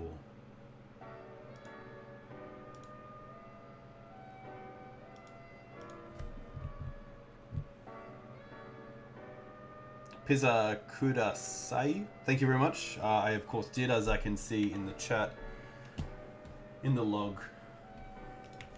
But yeah, this hand's sweet. Of course, if we get Wastelanded up to Savannah and the Snowball Harrow doesn't live, it's not the greatest, but with Cradle next turn, we could do some pretty broken things. Especially with Script Ranger.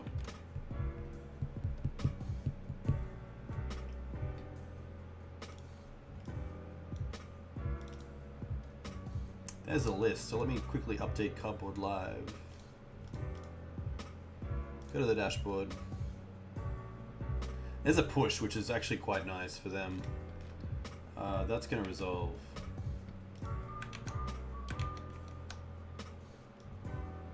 Interesting, this looks like a bug deck. Fatal Push and Forest is interesting.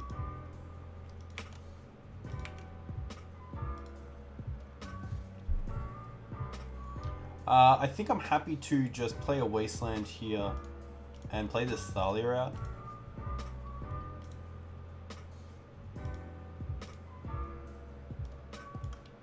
It's gonna come down, which is really nice. Didn't really expect it to live. Seems like a Daze deck.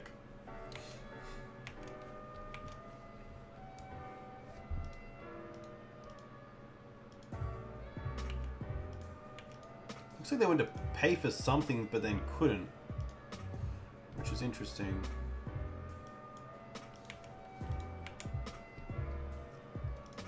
Mother of Runes, okay.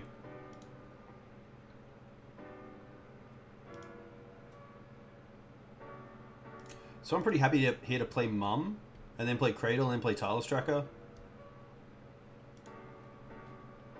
2, 3.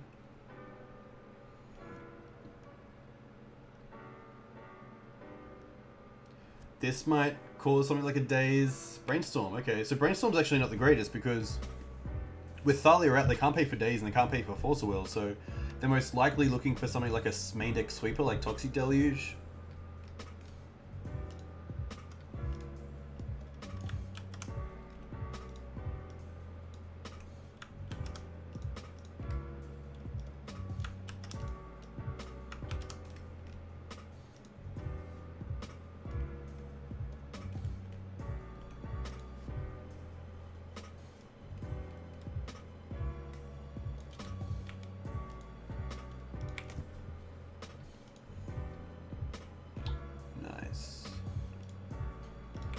So that deck list should nearly be advanced.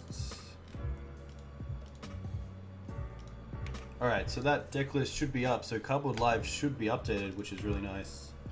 So you can see the deck list through.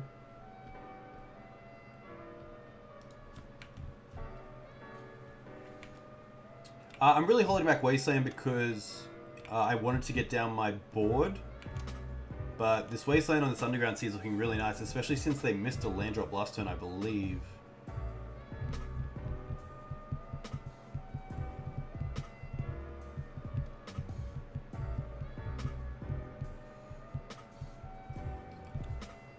I really wanted to get down the Tireless Tracker because Thalia is the best threat because it taxes them and it also attacks really well. Mum's really annoying because if they don't kill it this turn, it's going to actually really start saving my stuff later on. And Tireless Tracker, if they let me run away with it, I'm just going to run away with the game, which is nice.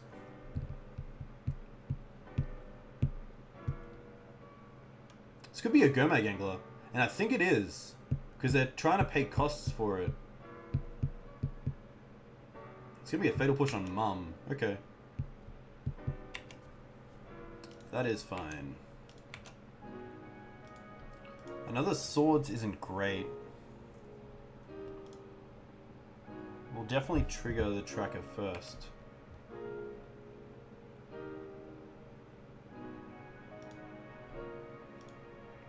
Pretty happy to crack this now and see what happens. I can definitely see a case though as well, just with playing Mum, playing Wasteland and passing. And activating Wasteland, sorry. Third in Catacombs. We've already played a land for turn. We can Green Sun for 0 though, if we really wanted to. But I'm pretty happy here just to attack with both. I'm going to Wasteland this Underground Sea before damage, because I want a Ghost Quarter in this turn as well.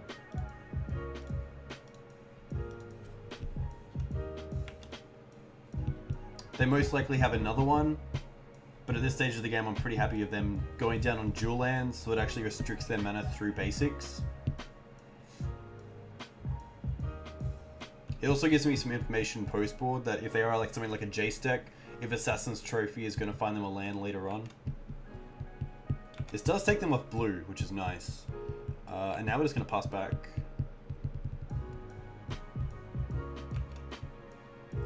Yeah, I think in this deck, Turn 1 Noble is just like a Turn 1 Vial in that it allows you to really get ahead on mana. Wow, they're just going to most likely pass. They're just going to concede. So we haven't seen too much other than what looks to be a bug strategy that's mid-range with Fatal Push and Brainstorm. I gotcha. I gotcha. I saw ya. Who was that? Drugsy, thank you very much for the follow. Let me know where you're from. What you play in Legacy, if you have a local Legacy scene. Pretty happy here to go down on the swords. Deep down, you know what's alluring? I think I'm actually happy in this case to bring in the Thought Seizers. I think we're both decks that are trying to keep cards in hand. The chokes seem really relevant. And the Assassin's Trophy might just be good enough against things that I don't really know are coming. Gadok's Teague seems like it can probably take the cut. I can probably cut down on Qasali Pride Mage as well, because we do have the Knight of Autumn and also the Assassin's Trophy. And then Sanctum Prelate can most likely come out.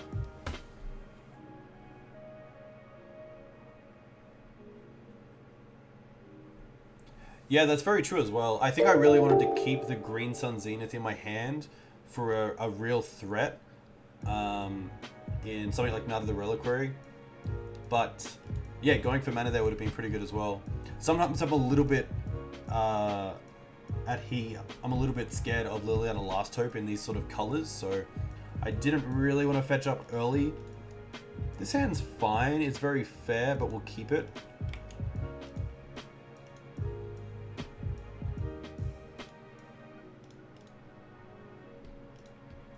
Bayou Dread of Night. So Dread of Night doesn't turn off too many of my cards, which is nice.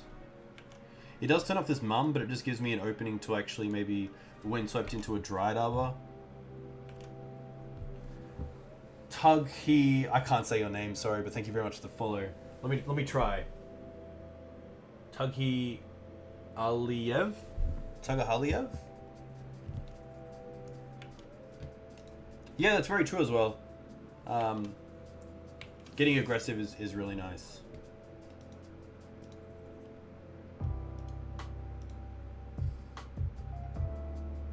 Sylvan Library, okay. That's gonna be fine. I could get Dryad Arbor here, but I think because of their... Yeah, I'm gonna get Dryad Arbor here.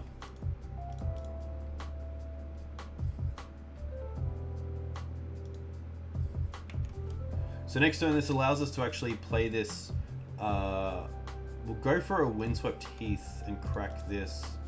Most likely for a Bayou.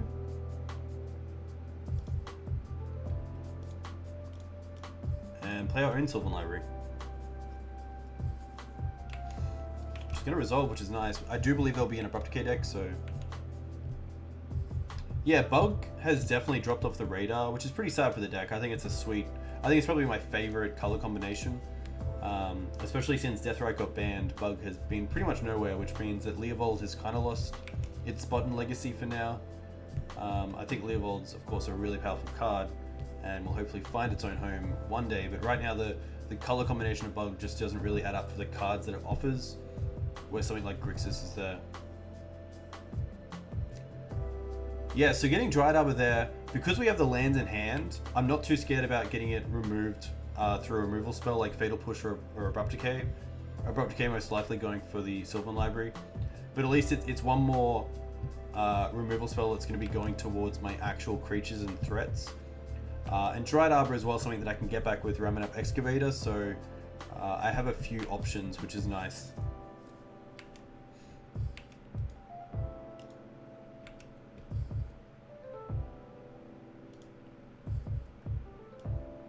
So we'll definitely put back the Thalia. I'm not too sad about drawing another land, but I think we'll just put this back on top and then draw the Thoughtseize. And now we can actually just play a land. Thoughtseize our opponent. Thalia dead with the Dreadnought out. Oh, okay, Scavenging Ooze. So I don't want to take a Ponder because I have two. Brainstorm's really good with the fetch land, and we actually have a pretty nice answer to the Scavenging Ooze with Swords. So maybe I'll just take the most powerful card in hand right now, being the Brainstorm. Screws doesn't mean much to us right now. It only stops us from getting lands back from Ramen Up Excavator, but we're going to have a plethora of lands to get back, so I'm pretty happy just to take the Brainstorm here.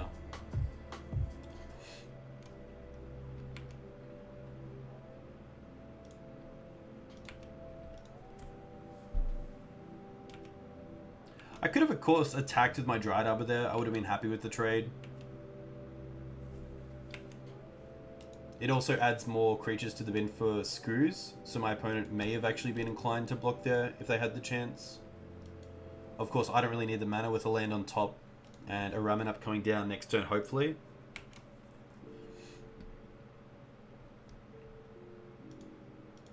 So I think if I play the screws here, I'll Swords it in my end step, and then I'll play the Ramen Up, hopefully get it to resolve, and play a land for turn out of my library. Trophy's fine. A little bit annoying. I'm happy to get a Plains here. Now I have access to all my colors. It does mean that if they want to use this fetch land for the Ponder, they can. But they're not going to.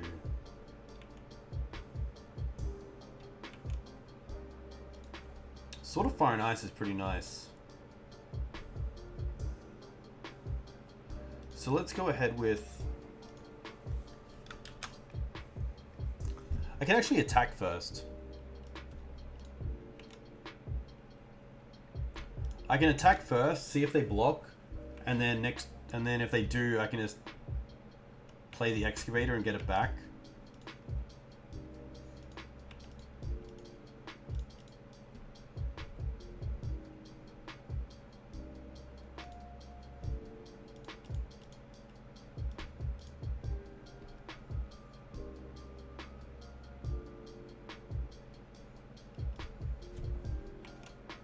Although we saw one Assassin's Trophy, I'm happy just to get another basic here so they can't... just so we have the stability of at least one of each basic, which is nice. It is a shame we lost the library. The library is really good in this matchup, especially when they don't have much of a threat base right now. Strix, of course, not really tampering with our life total much. If it was a true name deck, I'd be a little bit less inclined to be too aggressive with it, but perhaps I should have just paid 8 straight away, or at least 4. I think them attacking the library with something like Assassin's Trophy or Abrupt Decay early on is most likely going to happen, so there's no point not taking the extra card, even if it's just a land.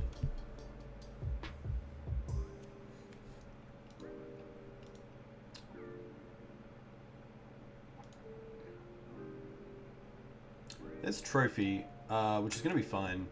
We're just going to fetch up another basic here.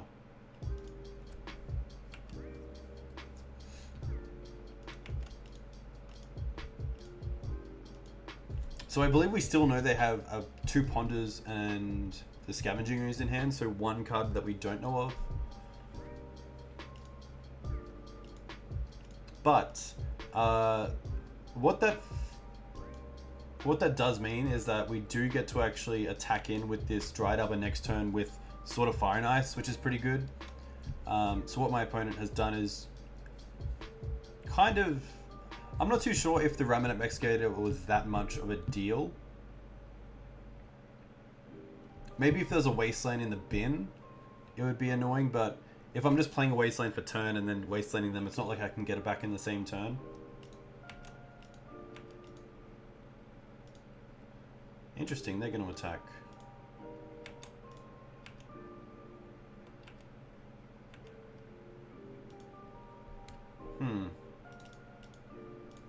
Let's go with Sword.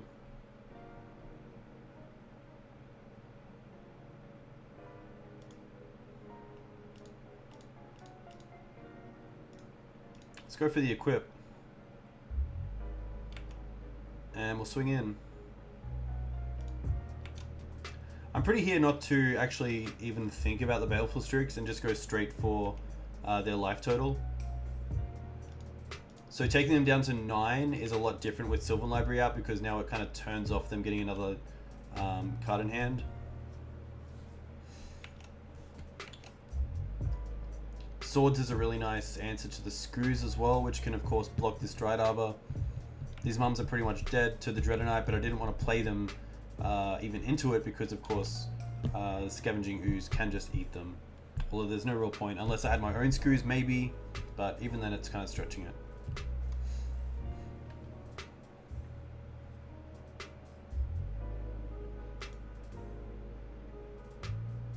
But yeah, I think if my opponent used their mana still efficiently, but kept the Assassin's Trophy up until I actually had some sort of threat, they might not be in this position. I mean, they still definitely have a lot of cards to play around with, and they can easily get back in this game, but for now, it's not looking too great. Hymn to Turak is going to be fine. We dropped the swords, which is pretty bad, but it looks like they don't have the Skoos, unless they have something else. So what this might mean is that they have something like Abrupt Decay on the sword and then block the Dried Arbor. We do have Scrib Ranger, which is really nice because that can actually save the Dried Arbor. So I'm happy here just to attack first and see what happens.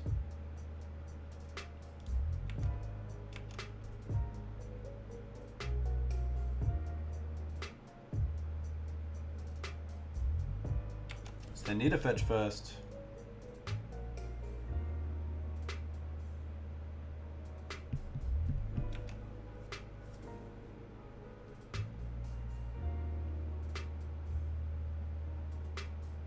Diabolic Edict. I think here I just put in the Scrib Ranger anyway. It's going to resolve. We'll sack the Dried Arbor. So we'll sack the Scrib Ranger, of course. Now this is a pretty good clock. No blocks. I think we... So if we hit the Strix, it means that next turn they can't have some shenanigans with getting rid of the Sword of Fire and Ice. They do have Skoos still, I believe, which is going to get them back in the game pretty well. I think it's worth just going to their face. And then drawing a Green Sun Zenith, which is pretty nice.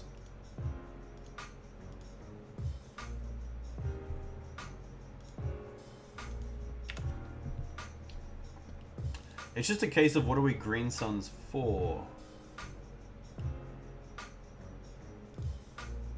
We have access to 3 mana. I think it's just Night.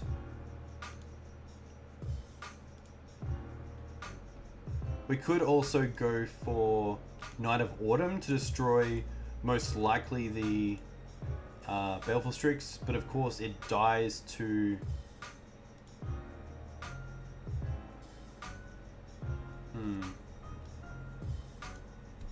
Maybe it's the Tracker. So Night of Autumn would die straight away because of Dreadnought.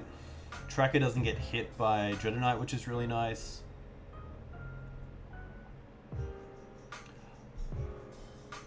I can play a land for turn to play around Daze as well, which is definitely the right thing to do. But in this case, I'm just going to get Tireless Tracker. And now play a land. Get a trigger. And I might just fetch straight away. So I'm doing this just to make sure they can't respond by killing the Tireless Tracker. And it also, I believe, turns off Fatal Push. Because it means if they don't have something that gets removed in their turn from the battlefield, they can't actually hit the Tireless Tracker.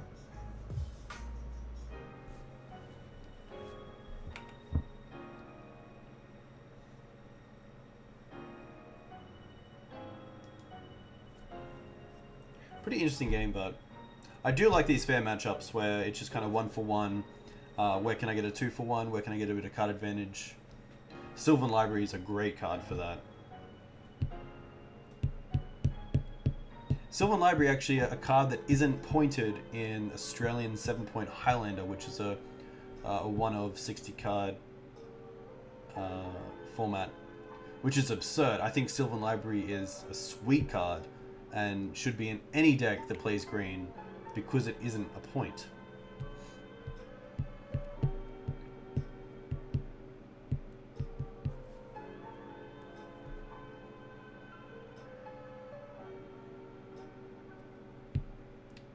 Tarmogoyf, okay. Welcome to the party.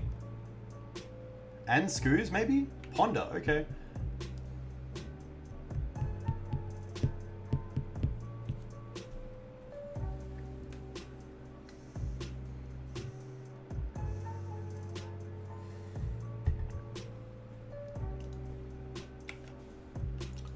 Alright.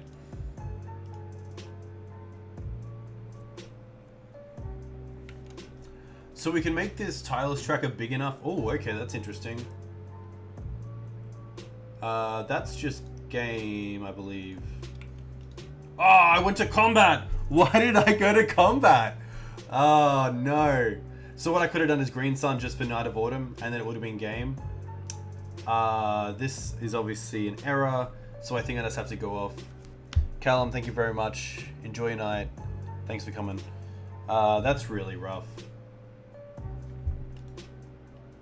I guess let's go to second main.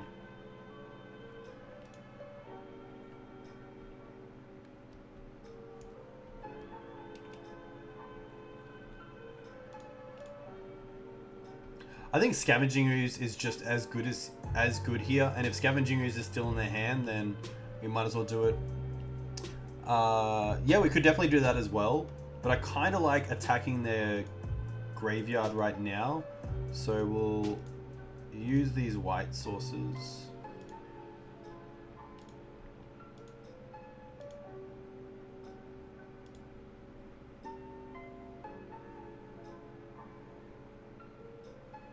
Gets Goose. And then just pass turn.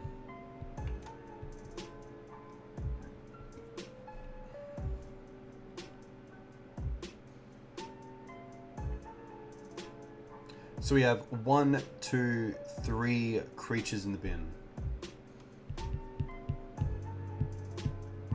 A fair number of sorcery, a fair number of instant, so this Goyf isn't becoming smaller anytime soon, but it's definitely an out.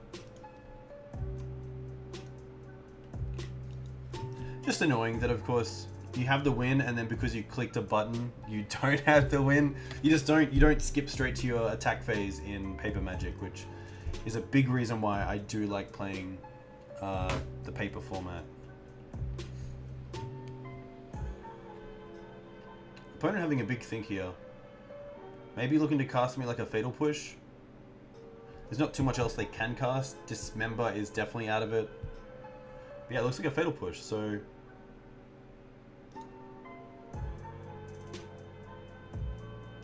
what can we do? We can definitely eat Script Ranger.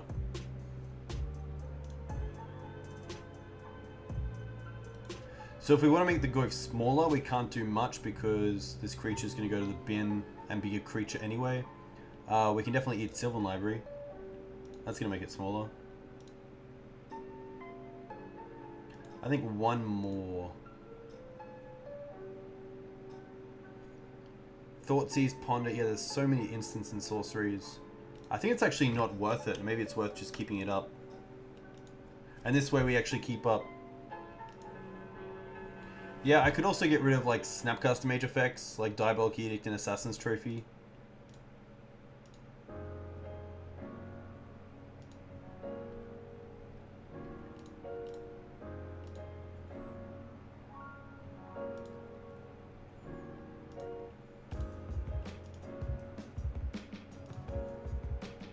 Alright, that's pretty good. They still have Fatal Push, of course, but that's going to be fine.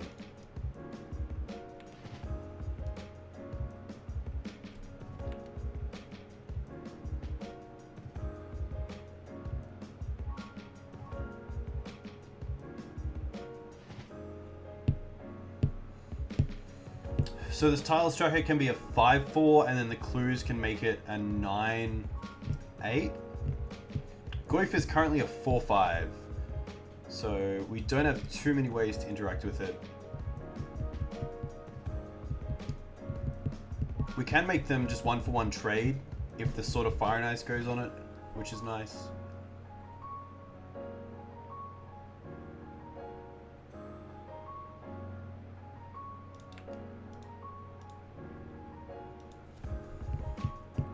Tracker and ride the Abyss to victory. I like that. No attacks is great for us. Another mum. I think we draw some cards.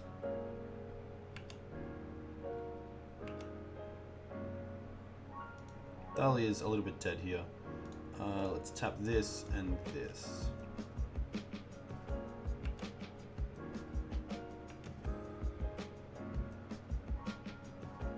Knight. Knight, I think, is good enough.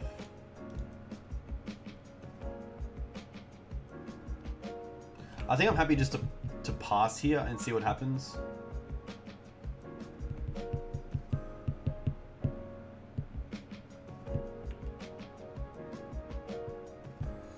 Would have sacking clues been better rather than just exiling? Yeah, I was kind of giving a bit of respect to Snapcaster Mage. We can still draw one card and end step here.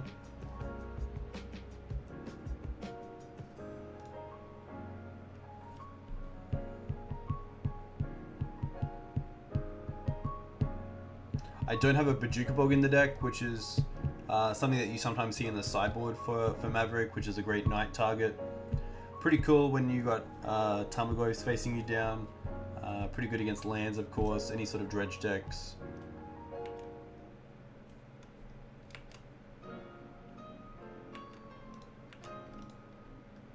So happy to crack a clue here.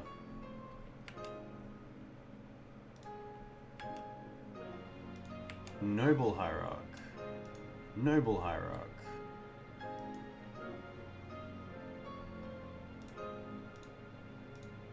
Let's crack this last clue. Thalia. I guess I can attack in with the Dried Arbor with double Exalted.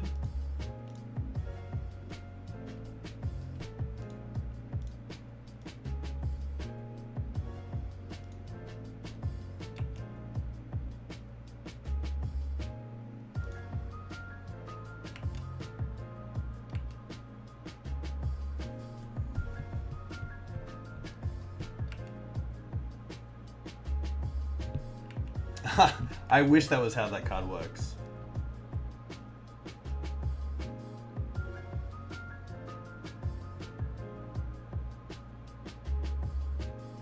They have to chump block here at least, or at least destroy something like the sword before damage. Oh wow, they don't have it. Okay.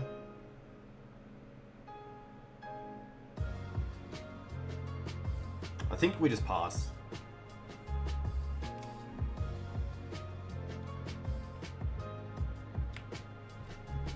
We can end step Knight, but I don't believe we have any other real cards to play around with. There's Snapcaster. Snapcaster Fatal Push is pretty good.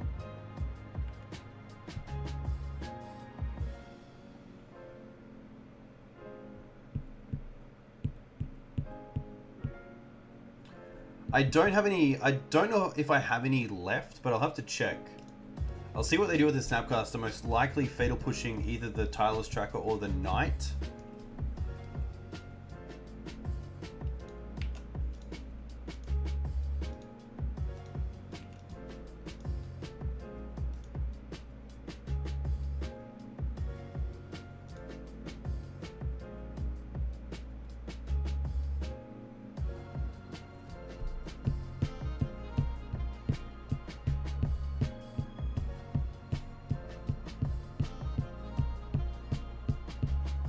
Okay, so they're going after that. So let's float a green, sack the Savannah.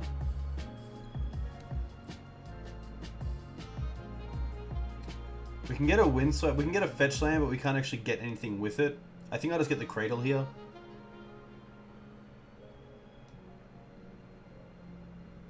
Wasteland doesn't do a whole lot either.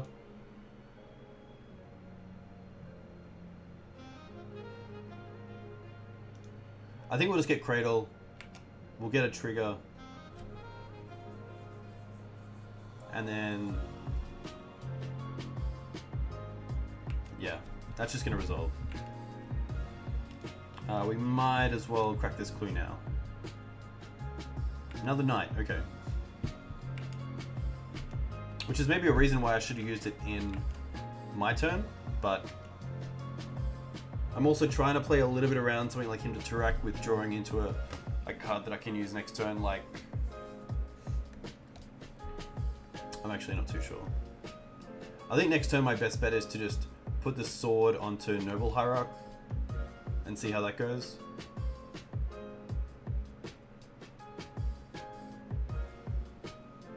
Just Scavenging Ooze, okay.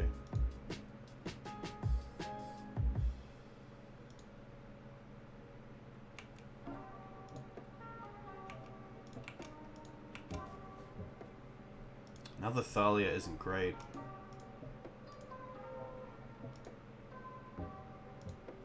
I think here we just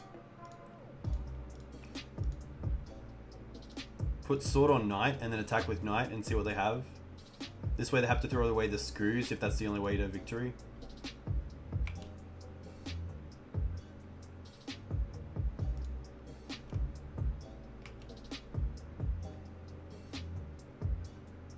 Yeah, Wasteland's always a good out.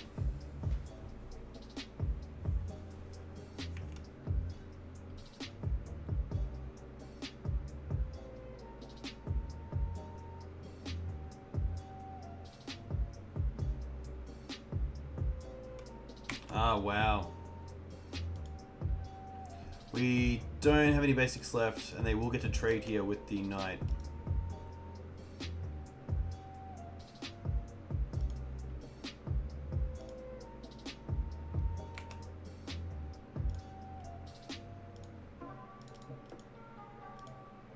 Oh, still in damage.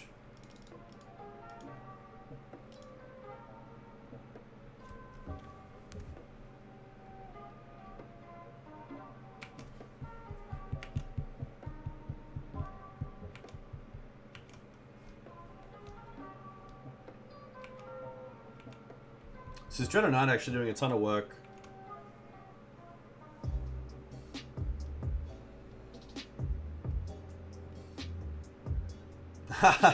Yeah, Green Suns would be pretty nice.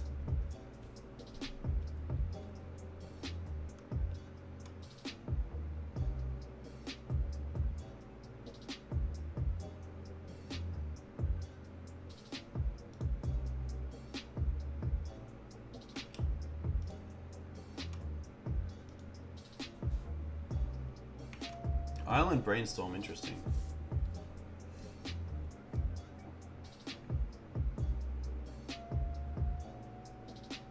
Interesting to not use Underground Sea for the Brainstorm and hold up a land drop so you could drop maybe another Forest or Green Source for Scoos.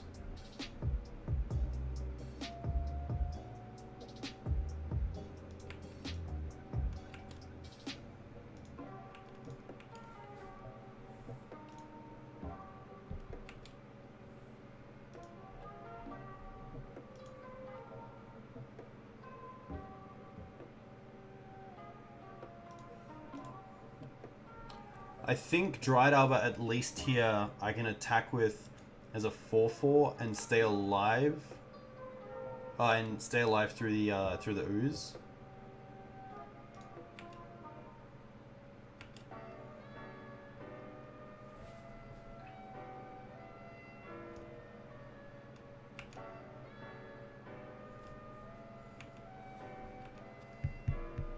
So they have to block with the snap.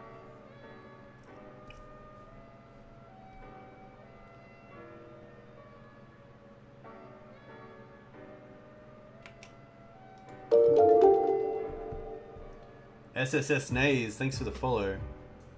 Let me know where you're from. Just before damage, I'm just going to sack this to get a Wasteland and Wasteland them. Let me know where you're from. What you play in Legacy, if you play Legacy, what your local scene's like.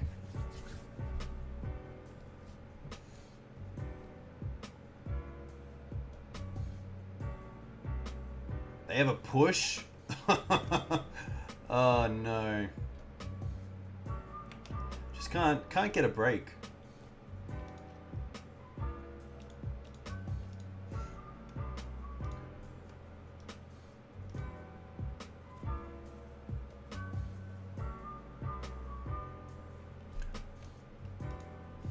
Tell us all about yourself. Very true. Yeah, it's always really cool to hear what what the other Legacy scenes are like around the world. We're pretty good in Brisbane. So we have Legacy 3 nights a week, roughly around 20 players each, which is pretty awesome. I'm sure there's some places that don't really get close to that.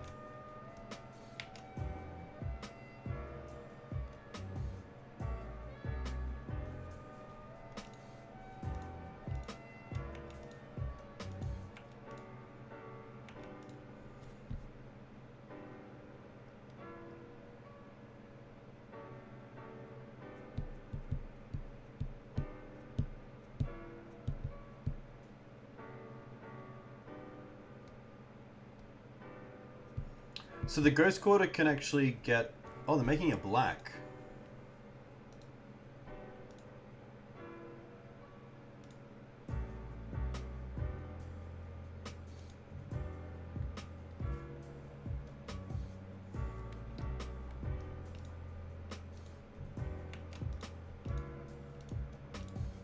I think we just hit it.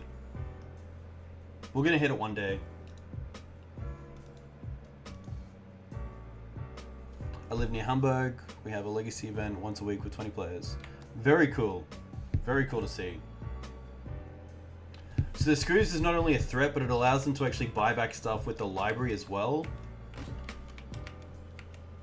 But we are up a game, so we do have the time advantage. Not something that I like to say, but it is part of MTGO, I guess.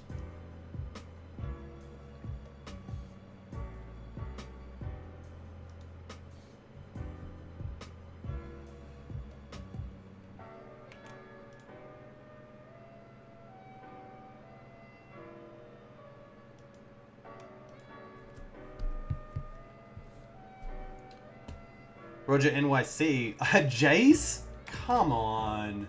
Come on. That's rough.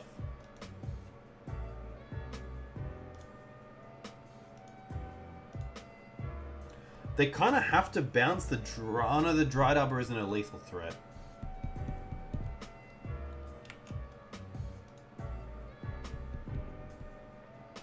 How did it come to this? How did it come to this? Ugh.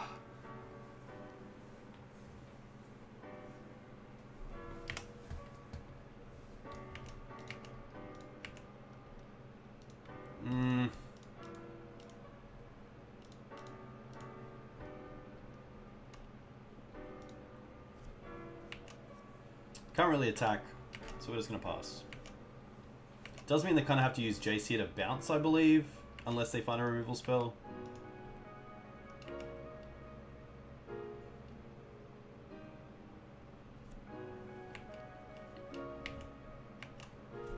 Should have bought out MTGO of Dreader Knights. Yeah, sadly, paper was enough. And they still find... I don't know how they still get... Yeah. Somehow. Another Goyf. Okay.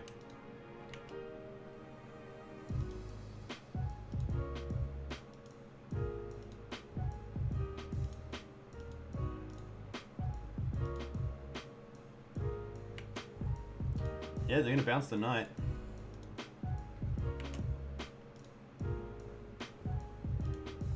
Pretty good attack. That's going to be fine. I'm not going to block. I should have a good turn at least.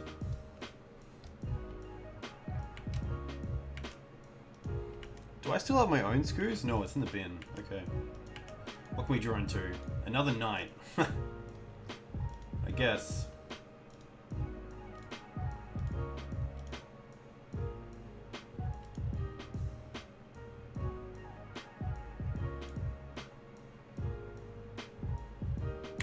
And we'll just pass back.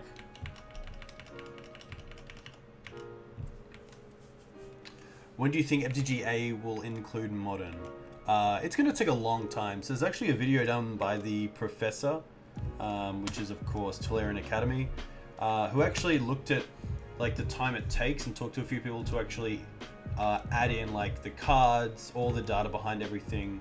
And I think it's like at least like 24 hours a day, 7 days a week for 5 years to add in just the cards that are already printed in Magic, which doesn't include the sets that will be printed after the next 5 years. Like, it's insane. So I'm not too sure how they're going to do it.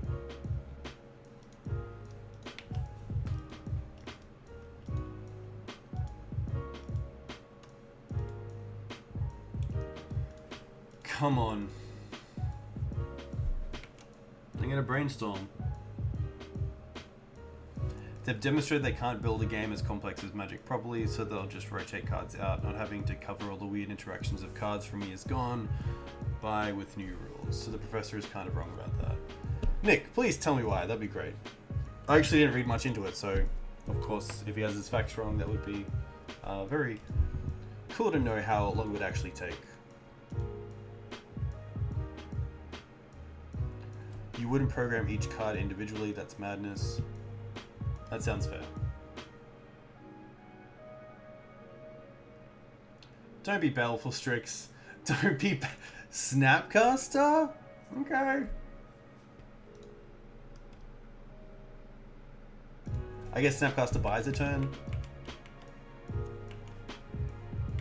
Trophy, okay.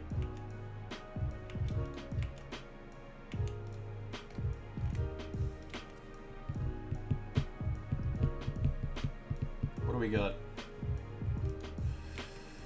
Yep, that's gonna happen.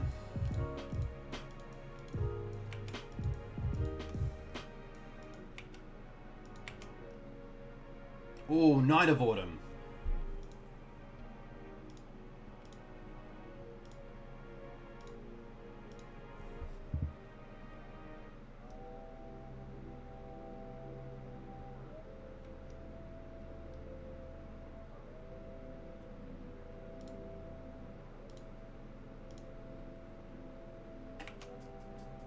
This could be it. This could just be what I was looking for.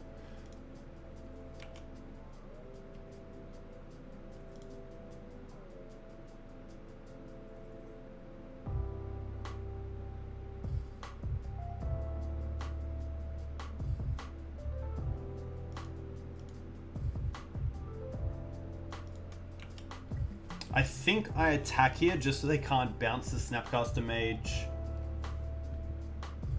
and destroy the knight.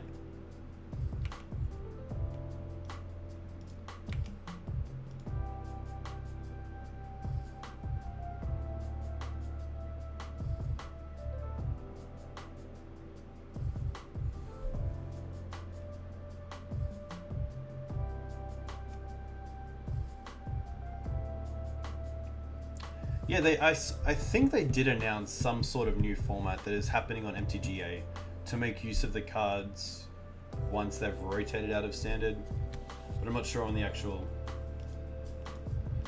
ability of it.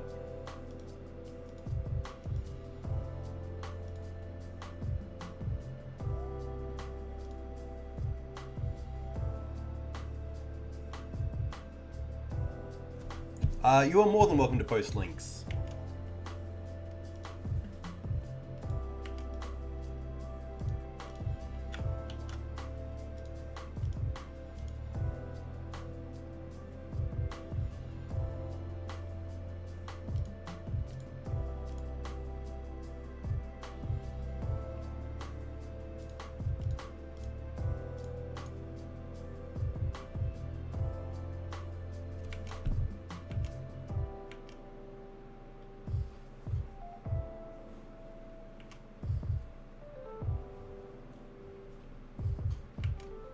So they go up to 7. They could draw into something like Golgari Charm, but with a minute 40 on the clock, they really don't have much of a chance.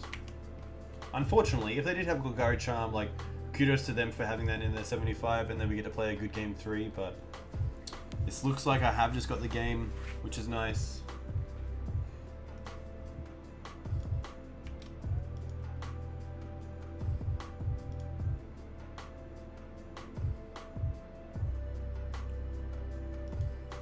Could even be something like Toxic Deluge.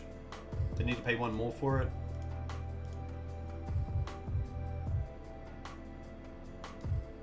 Yeah. It's pretty good.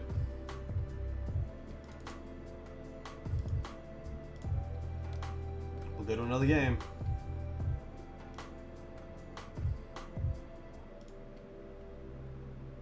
I think we'll definitely bring in the swords because of what we just saw. We will take out 1 Thalia, 1 Mum.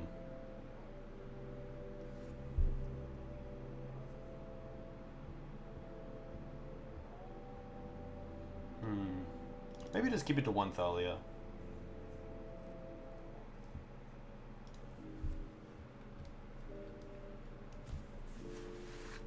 I would love to play first. This hand's fine.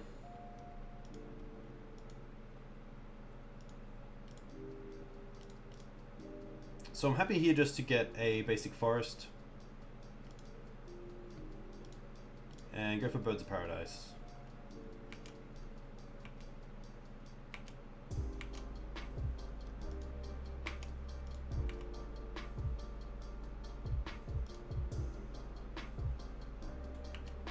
Oh, wow, okay. This actually leads us to go Wasteland into Green Suns for 0 into Noble Hierarch.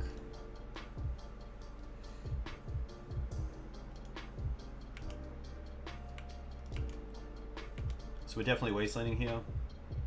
Or just that.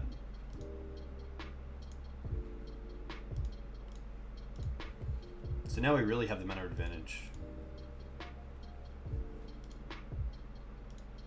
Luckily, Dread of Night does not hit any of these cards, which is really nice.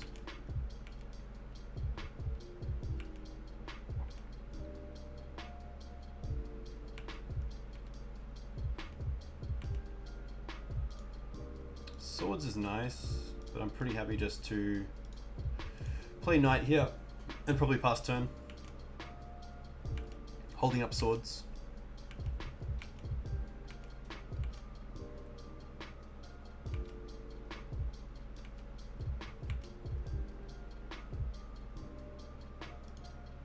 Ooh, Ramming Up's pretty nice. So Ramming Up allows us actually to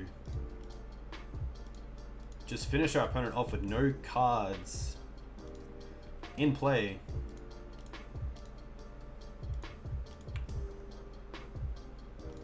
Attack for 6.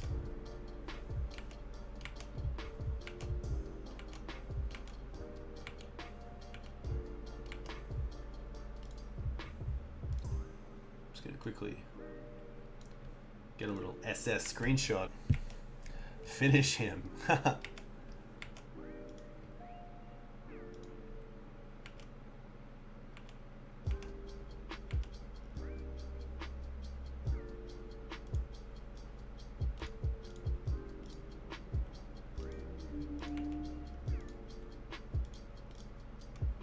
So we get 2 from Exalted anyway.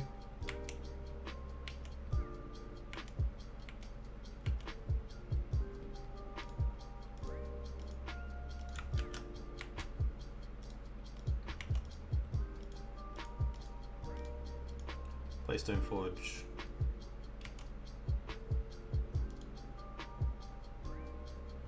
Get Jitte. Play Scoos.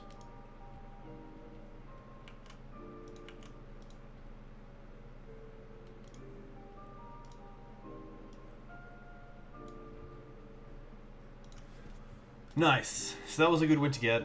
But sadly, yeah, I don't know what happened to his board. I think he got wastelanded, sadly.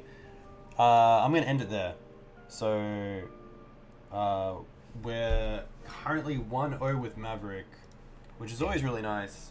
We went 3-2 with Death and Taxes, but this is the list for Maverick. Not too much spice. Pretty late in the board to help against the combo matchups. The one-ofs are pretty standard. I believe there's some more over here. There's not. Okay. But yeah, you guys have been awesome. Thank you very much for coming in and watching the stream. I stream on Wednesday nights at 7:30 p.m. Australian Eastern Standard Time and Saturday mornings from 9:45 a.m. Australian Eastern Standard Time. If you guys are after any cards from these decks, definitely check out mtgmates.com.au, who is sponsoring this channel. You'll find them online and with 5% off with the Dukes coupon at checkout on all singles, which is very cool. So definitely show some love there. Speaking Dukes on Twitch, thank you very much for coming in and hanging out. Thank you to the subs. Thank you. A shout out to Jacob for the gifting of the subs, and also to all those for the bits. It all adds up. Thank you very much. Enjoy your week ahead. I'll see you guys around.